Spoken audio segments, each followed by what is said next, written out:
네, 이제 어느덧 또 자리가 꽉 채워진 것 같습니다. 이제 행사를 진행하고자 합니다. 아침과 저녁으로 분명히 쌀쌀한 날이었는데요. 낮 시간 동안에는 꽤나 또 더운 날을 보이기도 합니다. 일교차가 어느 때보다 큰 요즘인데요. 저는 이런 날씨의 기온차도 중요하지만 사실은 제 마음의 날씨의 일교차가 또 꽤나 큰 편이어서 1년 내내 날씨를 체크하는 것과 같이 저의 마음 상태는 오늘 내 날씨는 어떤가 이렇게 또 살펴보고자 노력을 하곤 합니다. 오늘 이 자리에 계신 여러분들의 혹시 마음 날씨 어떠신가요? 오늘 정신건강의 날 기념식을 함께하는 이 시간만큼은 여러분의 마음이 가을바람처럼 선선하고 또 따스하고 포근한 그런 어느 때보다 딱 좋은 계절이 되길 바라겠습니다. 네, 여러분 반갑습니다. 저는 오늘 진행을 맡은 아나운서 노민주입니다. 반갑습니다. 바쁘신 일정에도 불구하고 오늘 기념식에 참석해주신 참석자 여러분들께 진심으로 감사드립니다. 매년 10월 10일은 정신질환의 중요성을 환기하고 편견 해소를 위해서 제정된 세계 정신건강의 날입니다. 바로 어제였는데요. 우리 경상남도에서도 매년 정신건강의 날을 기념하면서 정신장애인과 그 가족, 또 경남 도민들과의 화합의 장을 마련하는 기념 행사를 진행해 왔었습니다. 코로나19 팬데믹 이후에 오랜만에 또 이렇게 함께 모여서 정신건강의 날을 기념할 수 있기에 더욱더 뜻깊은 순간이 될 것 같은데요. 오늘 기념식과 더불어서 이어지는 강연회까지 오늘 끝까지 저희를 함께 해주시길 부탁드리겠고요. 적극적으로 참여해 주시면 감사드리겠습니다. 진행에 앞서서 오늘 일정도 간단하게 알려드리겠습니다. 오늘 행사는 1부와 2부로 나뉘어서 진행을 하는데요. 1부는 개회 선언, 그리고 국민은혜, 내빈 소개와 개회사, 축사, 유공자 표창 순서로 진행을 합니다. 또 이어지는 2부에서는 정신건강의 날 기념 강연이 진행되는데요. 유튜브에서 정신과 의사들의 진짜 정신과 이야기를 들려주면서 또 주목을 받고 계신 분들을 모셨습니다. 유튜브 채널 정신과 의사 뇌부자들의 주인공들을 모시고요. 새로운 마음과 시선에 대한 이야기라는 주제로 강연을 들어보도록 하겠습니다. 네, 그럼 이제 본격적인 행사를 위해서 주변에 계신 참석자 여러분들께서도 모두 자리해 주시면 감사드리겠고요. 오늘 행사에 보다 집중할 수 있도록 여러분 가지고 계신 휴대전화는 지금 바로 무음이나 진동으로 바꿔주시면 대단히 감사드리겠습니다. 그럼 지금부터 2023 경상남도 정신건강의 날 기념식을 시작하겠습니다. 먼저 국기에 대한 경례가 있겠습니다. 모두 자리에서 일어나셔서 정면에 국기를 향해 주시기 바랍니다. 국기에 대하여 경례.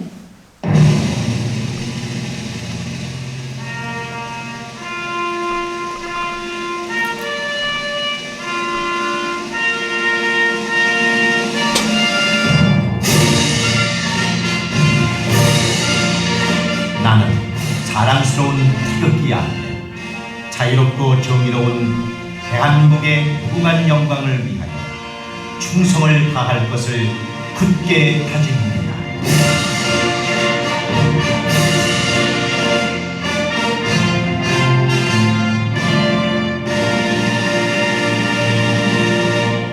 바로 애국가 제창을 시간 관계상 생략하도록 하겠습니다. 모두 자리에 앉아주시기 바랍니다.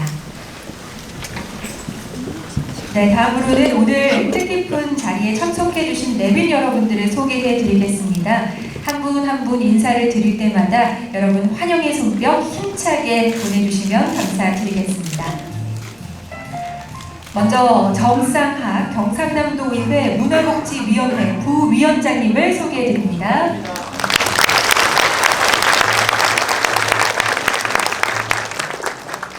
강남용 경상남도의회 문화복지위원회 위원님을 소개해드립니다. 이도환 경상남도청 복지보건국장님 자리 함께하고 계십니다. 백종철 경상남도청 보건행정과장님 역시 자리 함께하고 계십니다. 마산 보건소장님 참석하셨습니다. 오박엽 진해보건소장님 참석하셨습니다. 오영미 통영시 보건소장님 참석하셨습니다. 정미경 함양군 보건소장님 참석하셨습니다. 배경환 경상남도 교육청 민주시민교육과장님 함께해 주고 계십니다. 끝으로 소개해 올립니다. 김춘신 숭인사회복지시설장님 함께해 주고 계십니다. 네, 이렇게 바쁘신 가운데도 이 자리를 빛내주신 내빈 여러분들께 다시 한번 감사드리겠습니다. 이외에도 오늘 참석해주신 분들이 이렇게나 또 많이 계신데요. 일일이 소개를 다 드리진 못했지만 귀한 발걸음 해주신 모든 분들께 진심으로 감사드립니다. 다음은 개회사가 있겠습니다. 이태영 경상남도광역 정신건강복지센터장님을 무대 위쪽으로 모시겠습니다. 여러분 큰 박수로 맞이해주시기 바랍니다.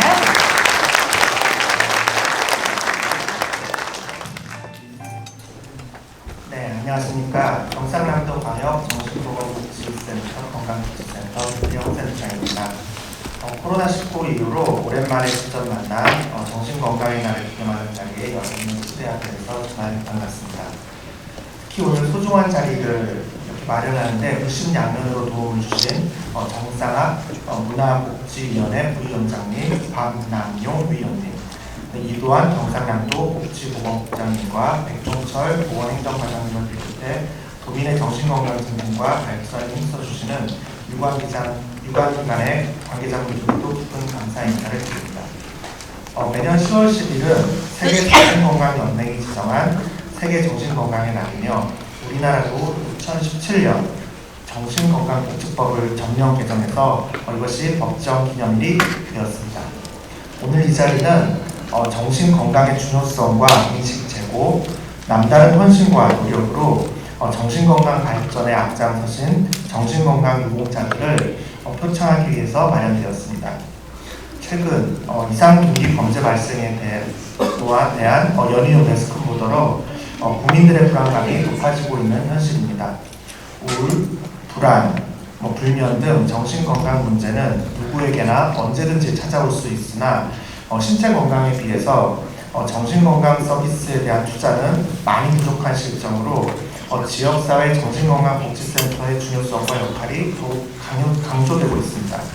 이에 경상남도 광역정신건강복지센터는 거점 정신건강기관으로서 도내 정신건강복지센터 및 유관기관들과의 협력을 지속적으로 강화하고 지원하고 있으며 도민의 정신건강 증진에 핵심적 가치를 두고 모두가 안전하고 건강한 삶을 영위할 수 있도록 최선을 다하겠습니다.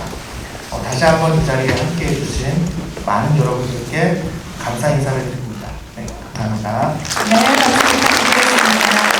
센터장님께서 오늘 이 자리를 위한 도움을 주신 분들에 대한 감사 인사도 빼놓지 않으셨습니다. 다음은 축사를 들어보겠습니다. 오늘 축사는요, 박안수 경상남도 지사께서 보내주셨는데요. 직접 자리를 해서 말씀을 전하고자 하셨으나 여러 바쁜 일정으로 인해 부득이하게 영상으로 인사를 드리게 된 점 양해 부탁드립니다. 반갑습니다. 경상남도 지사 박안수입니다.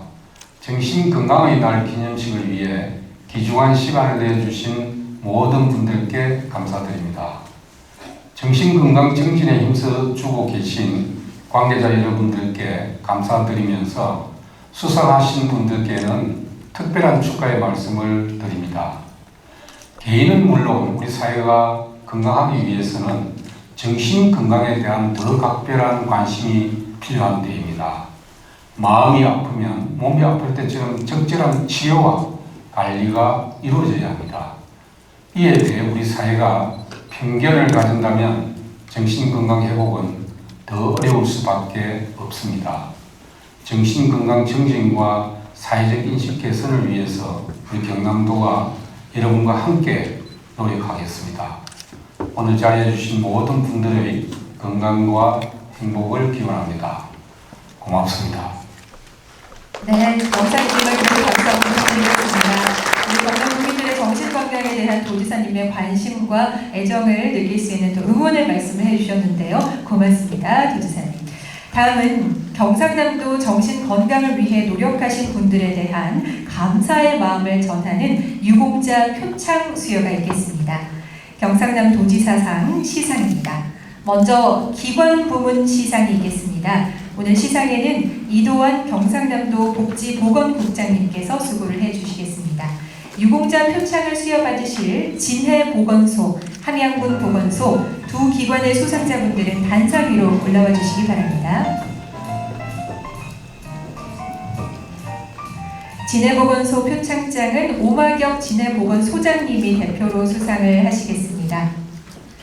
표창장 진해보건소 귀기관은 평소 투철한 사명감과 봉사정신으로 정신건강에 대한 사회적 인식 개선과 도민의 정신건강 증진에 기여한 공로가 크므로 이에 표창합니다. 2023년 10월 11일 경상남도지사 박완수 대동 축하드립니다. 함양군 보건소 표창장은 정미경 함양군 보건소장님이 대표로 수상을 하시겠습니다. 표창장 함양군 보건소 내용은 앞과 같습니다. 축하드립니다. 역시 박수 부탁드립니다. 이어서 우리 두 분과 센터장님과 기념 촬영을 하겠습니다. 복지보건국장님과 함께 기념 촬영을 하도록 하겠습니다. 자, 꽃다발 준비하신 분 계시면 지금 전달해 주시면 되겠습니다. 네. 네, 예쁜 꽃다발을 전달해 주셨습니다. 네, 표창장을 앞쪽에 또 잘 보이게 높게 들어주시고요. 네, 카메라 바라보시고 활짝 웃으시면서 우리 소장님도 함께 웃어주고 계십니다. 국장님도 아주 멋진 미소를 지어주고 계십니다. 네, 사진 촬영 마무리하겠습니다. 축하드립니다.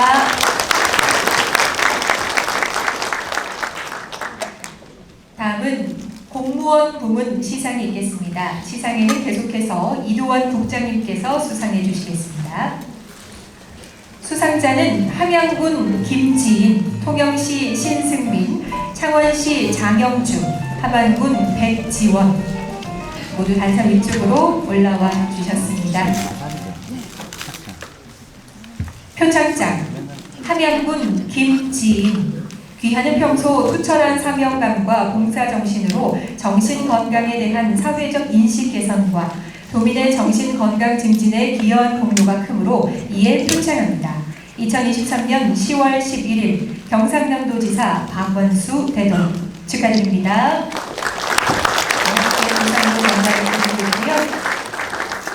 표창장 통영시 신승민 내용은 앞과 같습니다. 축하드립니다.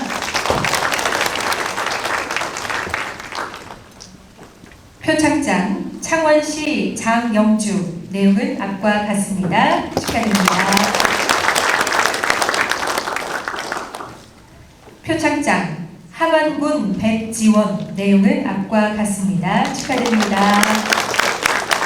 표창장을 수상하신 네 분과 우리 국장님도 함께 사진을 찍어주셔야죠. 네. 앞쪽에서 기념사진 촬영, 꽃다발 준비하신 분 계시면 지금 전달을 해주시면 감사드리겠습니다. 네. 많은 분들께서 또 꽃다발 전달을 해주고 계십니다. 예쁜 꽃다발 빠지면 서운하겠죠. 네, 표창장까지 활짝 펼쳐서요. 오늘도 양손이 무겁습니다. 네, 앞쪽에 카메라 바라봐 주시고요. 네, 우리 아까 연습한 대로 스마일 해볼까요? 네, 하나, 둘, 셋, 스마일. 네, 사진 촬영 이어지고 있습니다. 네, 축하드립니다. 참가하신 모든 분들께 축하를 드리겠습니다. 다음은 민간고문 시상이 있겠습니다. 이도환 국장님께서 마지막까지 시상에 수고를 해주시겠습니다. 수상자들 호명합니다. 진해정신건강복지센터 신나영, 경상남도광역 정신건강복지센터 유엄지, 문석호 정신건강의학과 의원 문석호 수상자분들 단상 위쪽으로 올라와 주셨네요. 표창장 진해정신건강복지센터 신나영, 귀하는 평소 투철한 사명감과 봉사정신으로 정신건강에 대한 사회적 인식 개선과 도민의 정신 건강 증진에 기여한 공로가 크므로 이에 표창합니다. 2023년 10월 11일 경상남도지사 박완수 축하드립니다.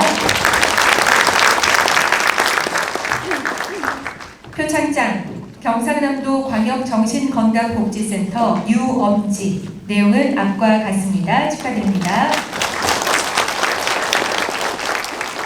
표창장 문석호 정신건강의학과 의원 문석호. 내용은 앞과 같습니다. 축하드립니다.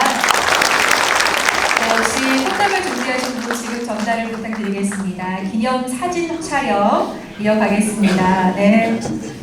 우리 국장님께서 조금 쑥스러워 하시는데요.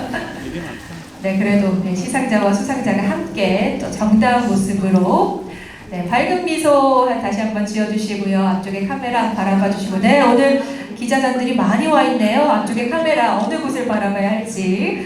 네, 하나, 둘, 셋. 네, 축하드립니다. 다시 한번 박수 부탁드리겠습니다.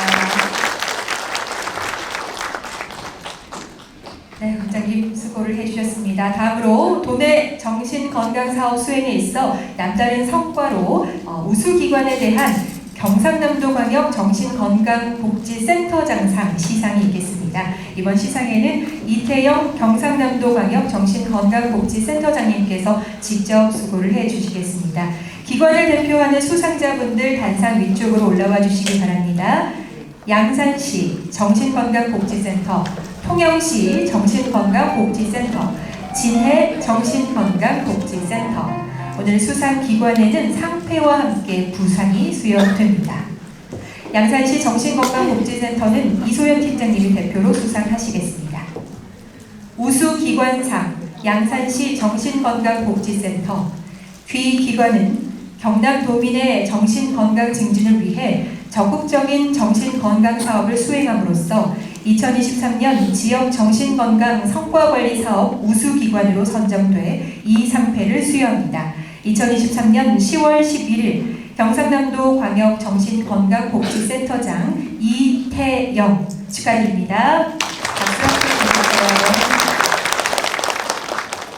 통영시 정신건강복지센터는 오영미 보건소장님께서 대표로 수상하시겠습니다. 우수기관상 통영시 정신건강복지센터. 내용은 앞과 같습니다. 축하드립니다. 멋진 상태와 함께 부상을 전해드리겠습니다.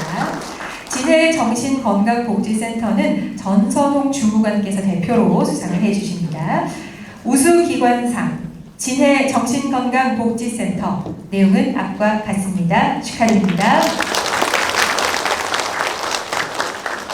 네, 역시 우리 세 분과 또 센터장님과도 기념 촬영 빠뜨릴 수 없겠죠. 네, 꽃다발 지금 전달을 해주시면 되겠습니다.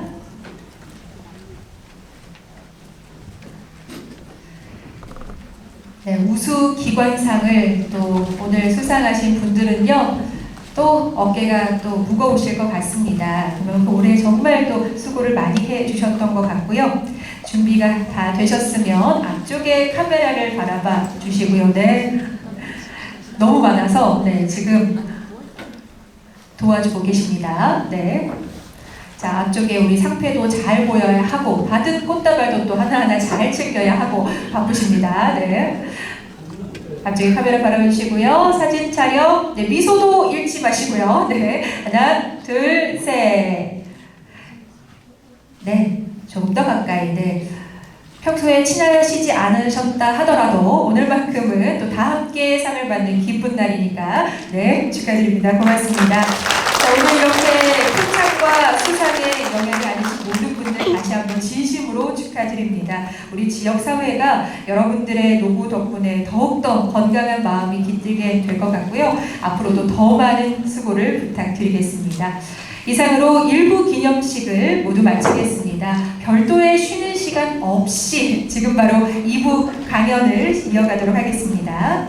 앞쪽에 우리 기념식은 또 표창장, 유공자 표창장 수여가 있었기 때문에 조금은 또 아주 진지한 그런 모드로 진행을 했다면 2부 강연 시간은 딱딱한 수업 시간이 아닐 것 같습니다. 여러분들과 함께 또 이야기를 나눌 수 있는 그런 조금 말랑한 시간으로 생각을 해주시면 좋을 것 같은데요. 조금 더 분위기를 앞선 시간보다 풀어서 또 진행을 해보면 좋을 것 같습니다. 네, 오늘 이어지는 강연은 뇌부자들의 진행으로 이어지겠습니다. 자, 그럼 2부 정신건강의 날 기념 강연을 바로 시작합니다. 뇌부자들의 진행으로 새로운 마음과 시선에 대한 이야기를 주제로 할 텐데요. 오늘 강연을 해주실 뇌부자들은 정신건강의학과 전문의들로 현재는 팟캐스트, 유튜브 등에서 활발하게 활동하면서 정신건강 문제와 관련된 다양한 주제와 이슈를 다루고 있습니다. 오늘 이 자리에서 정신질환에 대한 인식 변화와 편견과 관련된 이야기를 통해서 정신건강에 대한 새로운 시선에 대한 이야기를 들려주신다고 하는데요.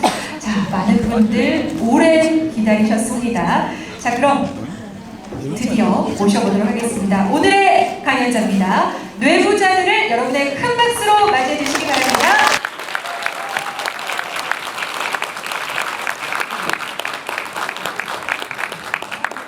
네, 다시 한번 큰 박수 보내주세요.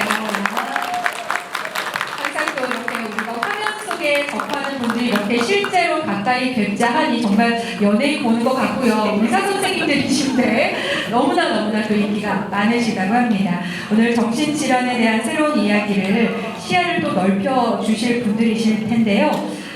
자, 그러면 여러분들 박수도 쳐주셨고요. 바로 우리 뇌부자들 두 분의 강연 진행으로 들어보도록 하겠습니다.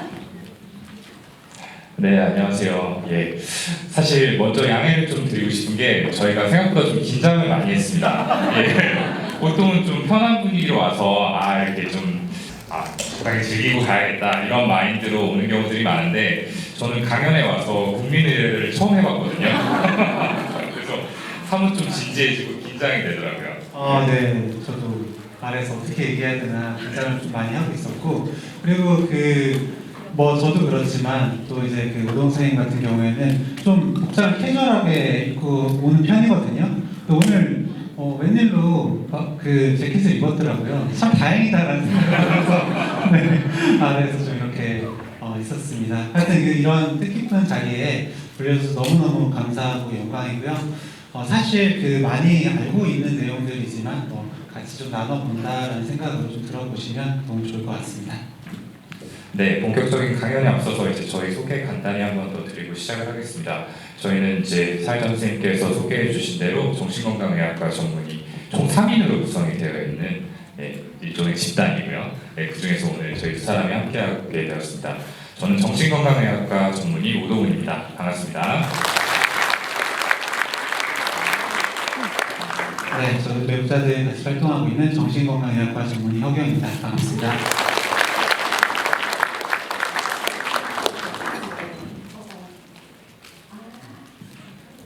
네, 먼저 저희가 드리고 싶은 말씀은 이 정신과에 대한 오해와 편견들이 그동안 참 많았다라는 겁니다. 사실은 저희가 굳이 여기서 언급하지 않아도 이제 실무자분들께서 워낙 많이 자리를 하고 계시기 때문에 이 부분은 누구들보다 좀 많이 느끼고 계시지 않을까 싶습니다. 예. 자, 정신과에 대해서 이제 여러 가지 식들이 있는데요. 이제 가장 먼저 그 정신과를 방문하는 것 자체에 대해서 굉장히 부정적으로 보는 시선들이 오랫동안 존재해왔습니다. 이 정신질환에 대해서 우리가 이야기를 할 때 자동적으로 떠오르는 말이 막 의지가 아닐까 싶어요. 그만큼 저희는 이제 진료실에서 이 정신질환으로 병원을 찾으신 분들께서 해주시는 말씀이 뭔가 의지로 해결을 할 수 있을 것 같았는데 안 돼서 왔다. 내지는 주변에서 또는 부모님께서 의지를 좀 더 가지면 될 건데 굳이 병원까지 가야 되냐라고 이야기를 해서 망설였다라는 그런 말씀들을 좀 많이 듣게 됩니다. 그래서 여전히 이 정신의 문제를 의지 또는 태도의 문제로 보는 시선들이 아직도 사회에 많이 존재를 하고 있고 이런 것들이 이 정신과를 질병으로 인식을 해서 치료를 받게 만드는 그런 부분들을 방해를 하고 있는 것 같습니다. 네, 제가 이번에 이렇게 창원에 오게 됐잖아요. 제가 창원에 온 기억이 거의 없는데 제가 해군 군의관을 했었거든요. 그러다 보니까 진해에 와서 이제 그 해군 시설이 어떤지 이렇게 견학을 할 기회가 있었습니다. 그래서 군의관 때가 좀 생각이 났어요. 그래서 이제 저는 이제 그 정신과 전공의를 마치고 이제 바로 해군 군의관을 가게 됐었는데 그 전까지만 해도 정신과에 대한 어떤 편견을 이야기하더라도 이미 대학병원에 진료를 보러 오신 분들을 뵙게 되잖아요.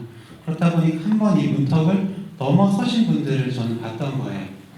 그런데 군의관을 딱 하게 되니까 이런 뭐 전혀 문턱 없이 딱 군대 처음 가서 힘들게 된 그런 친구들 아니면 간부들을 보게 된 거죠. 그러면서 아 진짜 그 편견이 생각보다 심하구나 라는 거를 그때 한 번 더 느꼈던 기억이 납니다. 게다가 저는 첫해 그 백령도에서 근무를 했었거든요. 백령도에서 해병대다 보니까 해병대는 기본적으로 그 되게 강해야 된다. 네, 모든 건 다 정신으로 악으로 깡으로 그게 있지 않습니까? 그래서 이 힘든 걸 더 못 받아들여요. 그래서 이 힘든 것 때문에 뭐 훈련을 못 받는다. 네, 어떤 뭐 작업을 못 하게 된다. 그러면 그거 가지고 굉장히 비난을 받습니다. 그런데 이게 같은 병사들끼리 뿐만 아니라 간부도 그렇게 혼을 내요. 그리고 간부 역시도 너 이거 약 안 좋은 거니까 먹지 마라고 한다는 이야기를 사실 진짜 여러 차례 들었었거든요.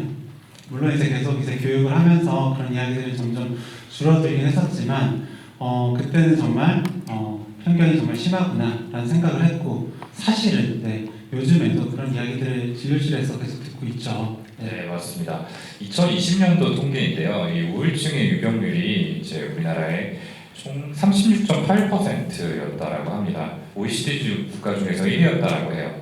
근데 그에 비해서 이 중등도 이상의 우울증의 경우에 치료를 받는 비율이 전체 그 질병에 이완된 분들 중에서 약 11% 정도밖에 안 됐다라고 합니다. 미국이 같은 통계에서 66%였다라고 하거든요. 그러니까 사실은 아직도 이 정신과의 문턱을 넘지 못하고 치료의 도움을 받고 계시지 못하는 분들이 많다라고 이렇게 생각을 할 수 있을 것 같아요. 네. 네, 그래서 뭐 다른 과도 마찬가지지만 실제 진료실에서 이렇게 뵙다 보면 다른 분들도 저처럼 이렇게 힘들어진 지 오래됐는데 한참 뒤에서야 내원하는 경우가 많나요? 라는 질문을 어제도 들었거든요. 근데 그분 역시도 이제 나이가 그렇게 많지 않으시다 보니까 취업 문제도 걸려 있고 그리고 보험도 이제 막 가입을 하고 오셨더라고요. 그래서 보험 문제도 있고 하다 보니까 실제로 힘들지만 이렇게 병원에 내원하지 못하는 그런 경우가 참 많다는 생각이 들었습니다. 네, 맞습니다. 자, 두 번째로는 이 정신질환을 가지신 분들에 대한 편견이죠. 예, 특히 요즘에 이제 묻지마 범죄들이 굉장히 많았잖아요. 연이어서 몇 건이 좀 일어나면서 이런 편견이 조금 강화된 것 같은 그런 안타까운 시선들을 많이 보게 됩니다. 사실 이런 경우에 이제 정신질환이 있는 분들도 있고 없는 분들도 있을 텐데 또 정신과의 치료 이력이 있는 경우에 이런 것들이 이제 감형의 요소가 되기 때문에 조금 더 그 가해자들 쪽에서는 이런 걸 부각을 시켜서 이야기를 하게 되고 그러다 보니까 결국에는 이 정신질환을 가지신 분들이 좀 폭력적이다, 문제를 일으킬 소지가 많다라는 식의 시선으로 이어지게 되는 것 같아요. 네, 그래서 일단 뭐 강력 범죄 어떤 이런 사실들이 생기게 되면은 뭐 우울증 치료받은 이력이 있는지, 뭐 술을 마셨는지, 아니면 꼭 요즘에 또 보면은 사이코패스 검사를 그렇게 또 많이 하더라고요. 네, 그 정신건강의학과 의사 입장에서는 그렇게 사이코패스 검사를 해서 나오면 어떡할 거냐, 안 나오면 어떡할 거냐라는 생각을 되게 많이 하는데 어쨌든 검사를 하고 사이코패스 점수가 이런 거 높게 나왔다라고 하면은 기본적으로 정신질환, 사이코패스는 정신질환이고 이 정신질환자들이 그렇게 위험하구나 라는 생각으로는 자연스럽게 연결되는 것 같아요. 그러면서 한 번 더 이런 정신질환에 대한 편견을 강화시키지 않나 그런 생각이 듭니다. 네, 근데 실제로 이 부분에 대해서도 통계가 존재를 하는데요. 그러니까 전체 인구에서 강력범죄를 저지른 사람들의 비율이 0.06%였다라고 하고요. 그리고 정신질환을 가지신 분들 중에서 역시나 강력범죄를 저지른 사람들의 비율을 조사했을 때 0.02%였다라고 합니다. 그러니까 실제로는 3분의 1밖에는 안 되는 거죠. 그러니까 이런 것들은 어떻게 보면은 조금 매스컴이 만들어낸 그런 이미지가 크게 작용한 부분이 아닐까라는 생각이 들고 사실 이런 시선들이 있기 때문에 더욱더 이제 정신과에 방문하시는 게 어려워지는 경우들이 생겨서 치료가 늦어지고 결국에는 문제를 키우는 그런 안타까운 상황들을 자주 보게 됩니다. 네, 그렇게 좀 찾아보다 보니까 그 정신건강 분야에 이제 실제로 일을 하고 있는 실무자들이 많이 가지고 있는 편견도 있다라고 하더라고요. 좀 어떤 거라고 생각을 하세요? 네. 네, 여기 있는 것처럼 정신질환은 치료가 불가능하다, 치료가 안 된다 라는 점에 대해서는 일반인 분들보다도 오히려 실무자분들이 좀 그렇게 더 많이 가지고 이런 편견을 많이 가지고 있는 경우가 있다고 합니다. 그래서 이유를 좀 생각을 해보니까 아무래도 이렇게 그 만성질환 관리를 하시다 보면은 뭐 사실 끝이 정말 보이지가 않으시잖아요. 그래서 좀 나아지다 보면 좀 다시 안 좋아지기도 하시고, 저도 그 전공의 때 교수님께서 그 하시던 말씀이 퇴원을 시키는 게 아니라 그냥 잠깐 나갔다가 다시 들어오는 거다, 뭐 그런 말씀 하셨던 기억도 나거든요. 그래서 1년차 때 뵀던 분이 2년차 때 가니까 또 오시고, 3년차 때 가니까 또 계시고, 4년차 때 또 계시고, 이런 분들을 좀 뵙다 보니까 정신질환이 정말로 이거 낫는 건가? 난 정신건강의학과 의사가 어쨌든 그 좀 나아지고 좀 좋아지게 하기 위해서 왔는데 내가 할 수 있는 건 정말로 없구나, 이런 생각을 하면서 좀 무력해졌던 그런 기억이 나요. 맞습니다. 생각해보면 전 대학병원하고 정신건강복지센터가 좀 비슷한 면이 있는 것 같아요. 어쨌든 연계되는 환자분들 자체가 굉장히 좀 만성적이고 중증의 어떤 자조가 좀 어려우신 분들이 많기 때문에 좀 그런 부분에서 좀 낫지 않는다라고 생각이 드실 수 있을 텐데, 저도 대학에 있을 때까지는 정말 그렇게 좀 생각을 했습니다. 근데 밖에 나와 보니까 내가 생각했던 이 정신과 질환의 중증도와 이 어떤 전체 질환을 좀 통틀어서 봤을 때 보통 사람들, 이 병원을 찾는 분들이 가지고 계시는 중증도에는 좀 현저한 차이가 있더라고요. 그래서 먼저 이제 근무 환경으로 인해서 이런 편견들을 조금 가지고 계시지는 않은지 한번 이번 기회에 좀 돌아보시면 좋을 것 같아요. 예. 그리고 마지막은 뭐 정신과 약에 대한 편견입니다. 네. 이 부분에 많이 느끼시죠, 평상시에? 네, 실제로 많이 느끼기도 하고요. 네, 저희가 그 팟캐스트나 유튜브 이렇게 콘텐츠를 만들면 만들었을 때 항상 그 조회수를 보장하는 그런 킬러 콘텐츠들이 몇 개 있는데 그 중에 하나가 약 관련한 부분입니다. 그래서 항불안제, 뭐 항우울제, 뭐 수면제나 뭐 어쨌든 약을 관련한 이런 이야기들을 하면 굉장히 관심이 많으세요.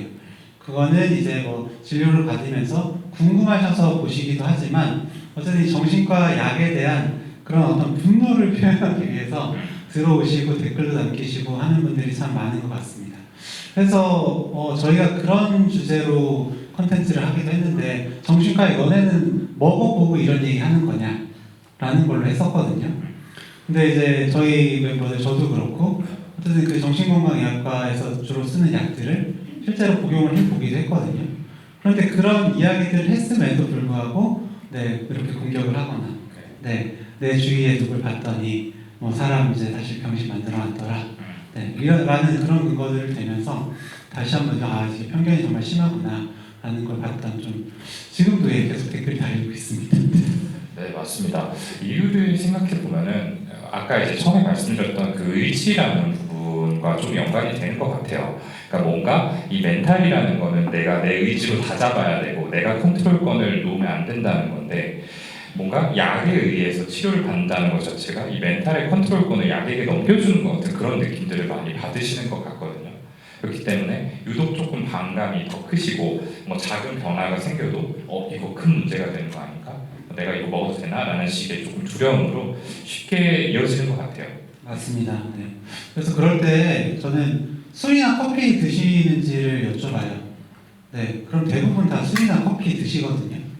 근데 그 단기적인 어떤 효과, 좀 드라마틱하게 바꾸는 걸로 봤을 때 술만큼 사람을 바꾸는 그런 정신건강의학과 약물이 있나? 라는 생각이 들고요. 사실 카페인도 마찬가지죠. 맞습니다. 그러니까 그런 거는 이제 잘 드시면서 정신건강의학과에서 쓰는 약에 대해서는 이렇게 이건 문제다, 치매를 만든다라고 하시는 건 좀 문제가 있지 않나, 그런 생각이 좀 드네요. 맞아요. 저희가 그런 콘텐츠를 다룬 적도 있었습니다. 이 중독성에 대해서 실제로 좀 논문들을 찾아본 적이 있었는데, 사실 생각하시는 것과 다르게 정신과에서 사용되는 대부분의 약들이 의존성이 없어요. 이렇게 내성이 생기거나 오래 드신다고 해서 끊기 어렵거나 한 약들이 아니고, 있다라고 하더라도 그 의존성의 정도가 그렇게 크지는 않거든요. 방금 말씀해주신 카페인보다는 대부분 좀 작습니다. 근데 커피 마시는 거는 두려워하지 않으면서 약에 대해서는 굉장히 좀 두려워하신다는 것 자체가 큰 편견이 작용한 부분이 아닐까 그런 생각이 들어요. 그러게요. 확실히 그 걱정이 많으시다 보니까 기본적으로 걱정이 많고 불안이 많고 그래서 힘들어서 병원에 오시는 분들께서는 또 약에 대해서 또 찾아보시고 걱정이 되시는 것 같아요. 그래서 그 방금 유튜브 댓글 달린 거 보면은 저희가 정신과 약물의 부작용에 대해서 설명하는 그런 컨텐츠가 있거든요. 근데 거기에 달린 댓글이 그냥 모르고 먹으면 되는데 니네가 알려줘서 더 불안해졌다. 네, 그래서 더 못 먹겠다. 네, 그런 댓글도 있었거든요. 네네, 막 저희에게 너네 전문의도 아니다라고 하면서 격하게 좀 비난을 하셨는데 이것 또한 어떻게 보면 편견에서 좀 비롯된 것 같아요. 사실 약이라는 게 당연히 효과가 있으면 부작용도 있잖아요. 그런 것들이 뭐 모든 약들이 있다라는 거를 아마 여기 계신 모든 분들 알고 계실 텐데 유독 이제 정신과 약의 부작용에 대해서 또 크게 반응하시는 것 자체가 편견이 작용한 결과가 아닌가라고 생각을 합니다.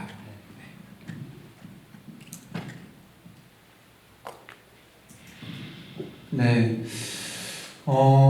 그래서 이제 그 저희가 처음 이런 정신건강에 대한 오해나 편견을 좀 줄여보고 이 정신과 낙인에 대한 문제를 좀 해결하는 데 도움이 됐으면 하는 마음으로 저희가 이제 팟캐스트를 시작을 했습니다.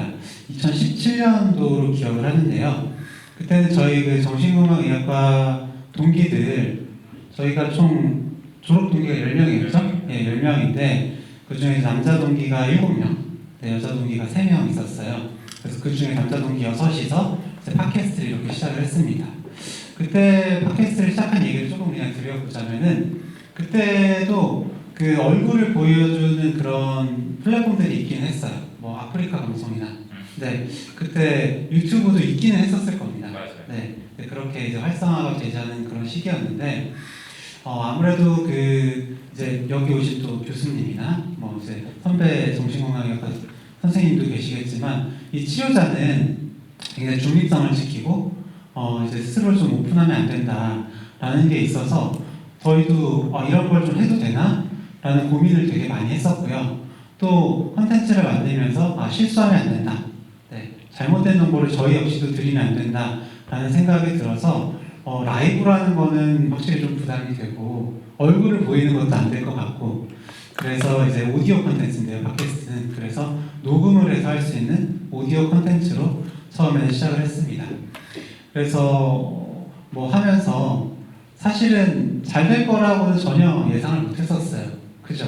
맞아요. 네. 네, 그냥 사실은 이제 저희가 이걸 계획을 했을 때가 이제 군의관으로 복무한 3년 차였거든요. 근데 이제 그때가 이제 시기적으로 조금 여유가 있는 시기이고 뭔가 사회로 다시 돌아가기 전에 의미 있는 걸 해야겠다라는 생각이 들어서 이 친구가 먼저 이제 제안을 해줬는데 그래 뭐 요거라도 한번 해보자라는 마음으로 좀 가볍게 시작을 했던 것 같습니다. 네, 그거 맞아요. 확실히 그런 것도 있고 저희가 그때 막 이제 결혼하고 약간 아이 키우고 할 무렵이라 사실 좀 바쁘고 저희끼리 얼굴을 볼 일도 좀 없었거든요.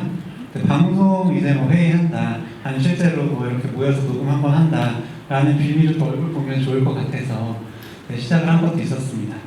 근데 이제 시작을 딱 하고 나서 얼마 되지 않아서 순위가 갑자기 엄청나게 뛰었었어요. 네. 여기 이렇게 첫 번째 보시면은 2017년 4월달 순위였던 것 같아요. 근데 이게 그 전체 순위거든요. 그래서 보시면은 그 이제 아래에 뭐 컬투쇼나 뭐 김어준 뉴스공장이나 뭐 이런 것들이 다 아래에 있을 정도로 저희가 순위가 꽤 높았습니다. 거의 한 달 만이었죠? 네, 한 달이 채 안 됐었죠. 네. 그때는 그래서 굉장히 좀 망상에 많이 부풀었던 것 같아요. 이대로만 가면 뭔가 하나 꿰찰 수 있겠구나. 네. 오은영 선생님. 네. 물론 이제 뭐 그러니까 계속 가진 않았었지만 처음에 저희가 했던 컨텐츠들이 그때 기억나는 게 공황장애가 첫 번째였었고요. 그리고 알코올 사용 장애, 네, 뭐 그런 이제 질환 관련된 걸 다뤘음에도 이렇게 인기가 높았던 걸 보면 확실히 그 힘든 분들은 많으신데 정신건강의학과에 대한 정보를 찾으려고 하면 찾을 수가 없었다. 네, 그런 어떤 그런 목마름에서 좀 시작이 됐던 거 아닌가 싶습니다. 지금도 그렇지만 검색을 해봐도 사실 뭐 잘 나오지 않는 것들이 있고요. 그리고 뭐랄까 치료 후기들도 그 다른 뭐 성형외과, 피부과 이런 데는 굉장히 쉽게 찾아볼 수 있는데 정신과는 아직도 치료가 어떻게 됐다. 그리고 이게 굉장히 좀 안 돼서 혹은 너무 힘들어서 아니면 정신과 의사한테 상처를 받아서 그런 내용들은 이제 뭐 좀 올리시긴 하는데 뭐 이렇게 치료받아서 잘 됐다 이런 얘기들은 뭐 유독 안 올려주시는 것 같습니다. 맞습니다. 어쨌든 이 당시만 해도 이 정신과에 대한 정보를 얻을 수 있는 소스가 참 없었던 것 같기는 해요. 저는 기억이 나는 게 이제 요 무렵 때 이제 친구들이 먼저 저는 다시 대학으로 군대를 마치고 돌아갔었고 이제 친구들은 이제 개원을 했었거든요. 근데 개원 자리를 이제 알아보면서 그런 조언들을 많이 들었었어요. 정신과는 약간 숨어 있어야 된다. 너무 대로변에 나와 있으면은 사람들이 부담스러워서 못 간다. 그러니까 여러 병원들이 섞여 있는 메디컬 빌딩에 이렇게 스며들어 있어라. 조용히. 예, 그런 식의 뭐 문도 대로 쪽으로 나 있으면 안 되고 뭐 아무튼 여러 가지 조건들이 있었습니다. 근데 이런 것들이 참 몇 년 사이에 많이 바뀐 것 같아요. 예, 지금은 사실 그런 것들을 의식하는 경우는 거의 없거든요. 맞습니다. 저도 이제 그 서울 금천구에 가산 디지털 단지 그 근처에서 개원을 해서 진료를 보고 있는데요. 제가 들어갈 때까지만 해도 그 근처에 정신건강의학과가 하나도 없었어요. 네. 그래서 이제 뭐 주변에서도 그 자리 되겠냐. 왜냐면은 일단 시장도 없고요. 그 주변에 주택단지가 없습니다. 그래서 기본적으로 저는 보려면 다 기본적으로 회사에서 다니시는 분들을 기본적으로 봐야 되는데 그때까지만 해도 그런 세팅이 잘 없었거든요. 그래서 이제 선배님 중에 그 종로 쪽 개원하셨던 선생님 계세요. 종로 쪽 선생님 그 개원하셨던 분도 잘 안 돼서 나오실 정도였거든요. 그런데 지금은 저희 옆에 건물에도 생기고 저희 이제 대각선 건물에도 생기고 역 주변에 이제 하나 생겨서 굉장히 정신건강의학과가 많이 생겼습니다. 그리고 실제로 진료 대기실에서도 뭐 회사원 분들끼리 모여서 뭐 대화를 하기도 하시고 하는 걸로 봐서 확실히 편견들이 그래도 조금씩은 줄어들고 있다. 네, 그렇게 좀 보이고요. 맞아요. 예전에 비하면 정말 많이 낮아졌습니다. 그 동료분들을 직접 소개해가지고 데리고 오시는 경우들도 이제는 꽤 많아요. 저도 그렇고 경영 선생님도 그렇고 회사원분들이 많은 지역에서 이제 개원을 해가지고 일을 하고 있는데 또 이런 사실들을 회사에 오픈을 하고 지원을 받는 그런 분들도 많이 계시더라고요. 그런 것들을 보면은 정말 다행스럽게도 조금씩 이런 사회적 편견이 줄어들고 있고 저희 내부자들도 조금은 일조하지 않았나라고 그런 생각을 합니다. 네. 근데 그럼에도 불구하고 이렇게 사회적인 관심도 올라가고 편견도 좀 줄어들었음에도 불구하고 사회적인 어떤 지원의 수준은 여전히 많이 비비한 것 같습니다. 이건 제가 설문조사에서 발췌를 해온 건데요. 2020년경에 이루어진 설문조사로 기억을 합니다. 그래서 이런 어떤 사회적인 인프라 그리고 사회적인 차원에서의 정신과에 대한 지원의 수준이 어땠는지를 대상자분들을 통해서 여쭤봤을 때 이런 식의 답변이 나왔거든요. 지금 회색으로 표시된 이 부분들이 전체적으로 매우 부족하다 또는 부족하다라는 응답을 하신 분들의 비율을 나타낼 겁니다. 골고루 항목별로 편차 없이 한 80에서 85% 정도 되는 분들이 좀 부족하다라고 얘기하시는 경우들이 많았어요. 예, 정신건강검진 같은 경우는 저희가 항상 좀 필요하다라고 이야기를 많이 드리고 있는데 아마 학교에서 이루어지는 것 이상으로는 유의미한 어떤 대규모의 정신건강검진은 아직까지도 충분히 있는 것 같지는 않습니다. 그리고 뭐 치료나 특히 이제 정신건강을 이제 전문적으로 좀 다룰 수 있는 인력풀 자체가 아직까지도 좀 많이 부족하기 때문에 이런 부분에 있어서 좀 소외되고 지원을 충분히 받지 못하는 분들도 분명히 많이 존재하는 것 같고요. 네, 실제로 힘든 분들은 이게 선행한 결과인지 아니면 힘들어지다 보니까 그렇게 되신 건지는 모르지만 결국에는 경제적으로도 힘들고 사회적 약자가 되는 경우가 되게 많잖아요. 그래서 이렇게 힘든 상태에서는 그 스스로의 목소리를 내기도 참 너무 어려우신 것 같아요. 그러다 보니까 어쨌든 이 필요성은 느끼지만 더 빠르게 변화하기는 어렵지 않나 그런 생각을 좀 해봅니다. 네, 조심스러운 얘기지만 아무래도 그런 정신논리도 좀 작용을 하지 않을까 싶어요. 그러니까 말씀하신 대로 정신질환을 가지신 분들은 아무래도 사회경제적 상태 자체가 그렇게 좋지 않은 경우들이 많잖아요. 아마 여기 계신 실무자분들이 누구보다 잘 알고 계실 거라고 생각을 합니다. 근데 이런 분들에 대한 지원이 사실은 조금 더 많이 이루어져야 되는 부분들이 있는데 이분들이 어떻게 본인의 의견을 내거나 목소리를 내거나 하기에는 그럴 기회 자체가 많이 없고 집단이 이렇게 조직화되어 있는 부분들도 좀 부족하다 보니까 자꾸만 좀 후순위로 밀리고 좀 소외가 되는 거 아닌가 그런 생각도 들었습니다. 네, 그러다 보니까 이제 이런 상황들이 생기는 것 같아요. 예, 이렇게 좀 서포트 자체가 없다 보니까 이제 기존에 있는 자원들만 계속 굴려가지고 어떻게 지금 메꿔보려고 하는 거죠. 사실은 이제 메워야 될 폭은 굉장히 넓은데 이거를 그냥 몇 사람의 힘으로 메꾸고 있는 그런 상황들이 아닐까 싶은데요. 그러니까 아마 여기 계시는 분들이 누구보다 잘 느끼고 계시지 않을까 싶습니다. 네, 이거는 제가 논문에서 가져온 결과입니다. 정신건강복지센터에 근무하시는 분들을 대상으로 이제 어떤 정신건강에 대한 전문적인 조사를 한 결과예요. 그래서 왼쪽 표부터 보시면은 이제 연차별로 좀 내가 소진되었다라고 느끼는 정도가 과연 높은지, 중간 정도인지, 낮은지를 조사를 했습니다. 네. 그래서 보시면은 아시겠지만 근속 연수에 관계없이 네. 전체적으로 한 80% 이상 되는 분들이 나는 굉장히 많이 소진되었다라고 느끼고 계시는 거를 알 수 있어요. 그리고 지금 발견했는데 1년 미만인 경우에는 그래도 한 50%대 정도이던 게 이제 1에서 3년이 지나면 갑자기 80%대로 이렇게 좀 확 뛰는 것들이 아마 좀 업무 자체가 굉장히 과중하지 않나라는 생각을 하게 합니다. 네. 네, 그것도 그렇고 이미 나가시지 않았을까요? 네, 남아 계신 분들은 좀 덜 느끼시지 않나 네, 그런 생각도 들고 그리고 5에서 10년 미만이 제일 높은 걸로 나오긴 했는데 전체적으로 점수를 보면은 소진 정도가 다 상 이상으로 그렇게 좀 체크를 하신 걸 볼 수가 있죠. 네. 그런 의미에서 여기 계신 분들의 마음 상태도 한번 여쭤보고 싶습니다. 내가 느끼기에 나는 요즘에 좀 많이 소진된 것 같다라고 느끼시는 분들 손 한번 들어주실 수 있을까요? 네. 근데 보통 여기를 보면은 난 소진되지 않았다고 했을 때 더 생기가 쉬울 것 같아요. 아, 그렇죠, 그렇죠. 네, 아마 이제 주변의 시선을 조금씩 의식을 하면서 손을 들지 못하고 계시는 분들도 계시는 것 같은데 아마 많이들 좀 지쳐 계실 거라고 생각을 합니다. 예.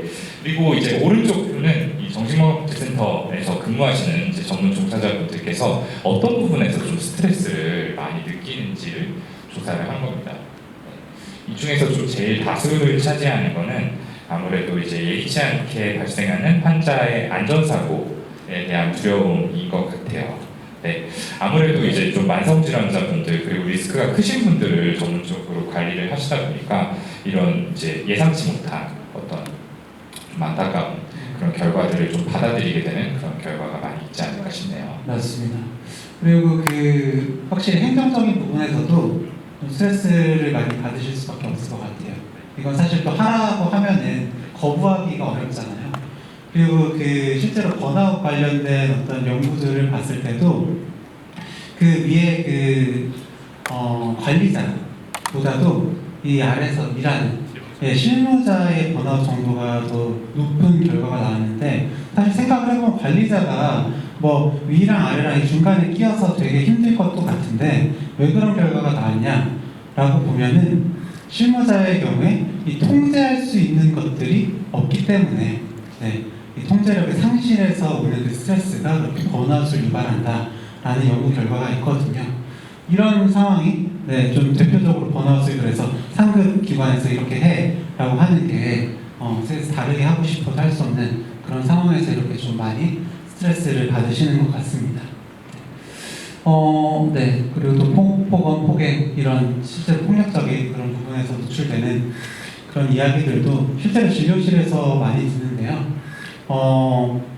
저는 아무래도 여러 실제로 이제 이렇게 실무자분들도 오시는데 자살예방센터에서 근무하시는 분들 이런 말씀도 많이 하시는 것 같아요. 실제로 오셔서 되게 혼란스러운 상태에서 뭐 술을 마시고 또 와서 뭐 어떻게 하겠다 이런 얘기를 듣고 연달아서 퇴사를 하신다 이런 얘기도 많이 듣거든요. 정말 좀 힘드실 것 같습니다. 맞습니다. 사실은 이제 저희도 이런 부분들에서 스트레스를 받는 경우들이 있거든요. 환자분들이 이제 감정 조절하기 어려워서 화를 내시는 경우들도 있고, 또 아래쪽에 적혀 있는 것처럼 보호자분들께서도 굉장히 예민하신 분들이 많이 있어요. 그래서 그런 것들을 이제 저희한테 좀 쏟아 부으시는 경우들도 간간히 접하게 되는데, 저희는 그래도 어떤 병원이라는 공간에서 만나기 때문에 그나마 조금 보호받을 수 있다라고 생각을 하거든요. 근데 계신 실무자분들은 사실은 뭐 현장에 직접 좀 출동을 하시거나 아니면 가정에 방문을 하셔서 관리를 하시는 케이스들도 존재를 할 거기 때문에, 그런 경우에는 조금 더 그런 부분에 많이 노출이 되어 있지 않을까 하는 염려가 됩니다. 네. 그리고 또 주로 힘든 부분이 있으세요? 실무자로서? 저도 역시 실무자인데요.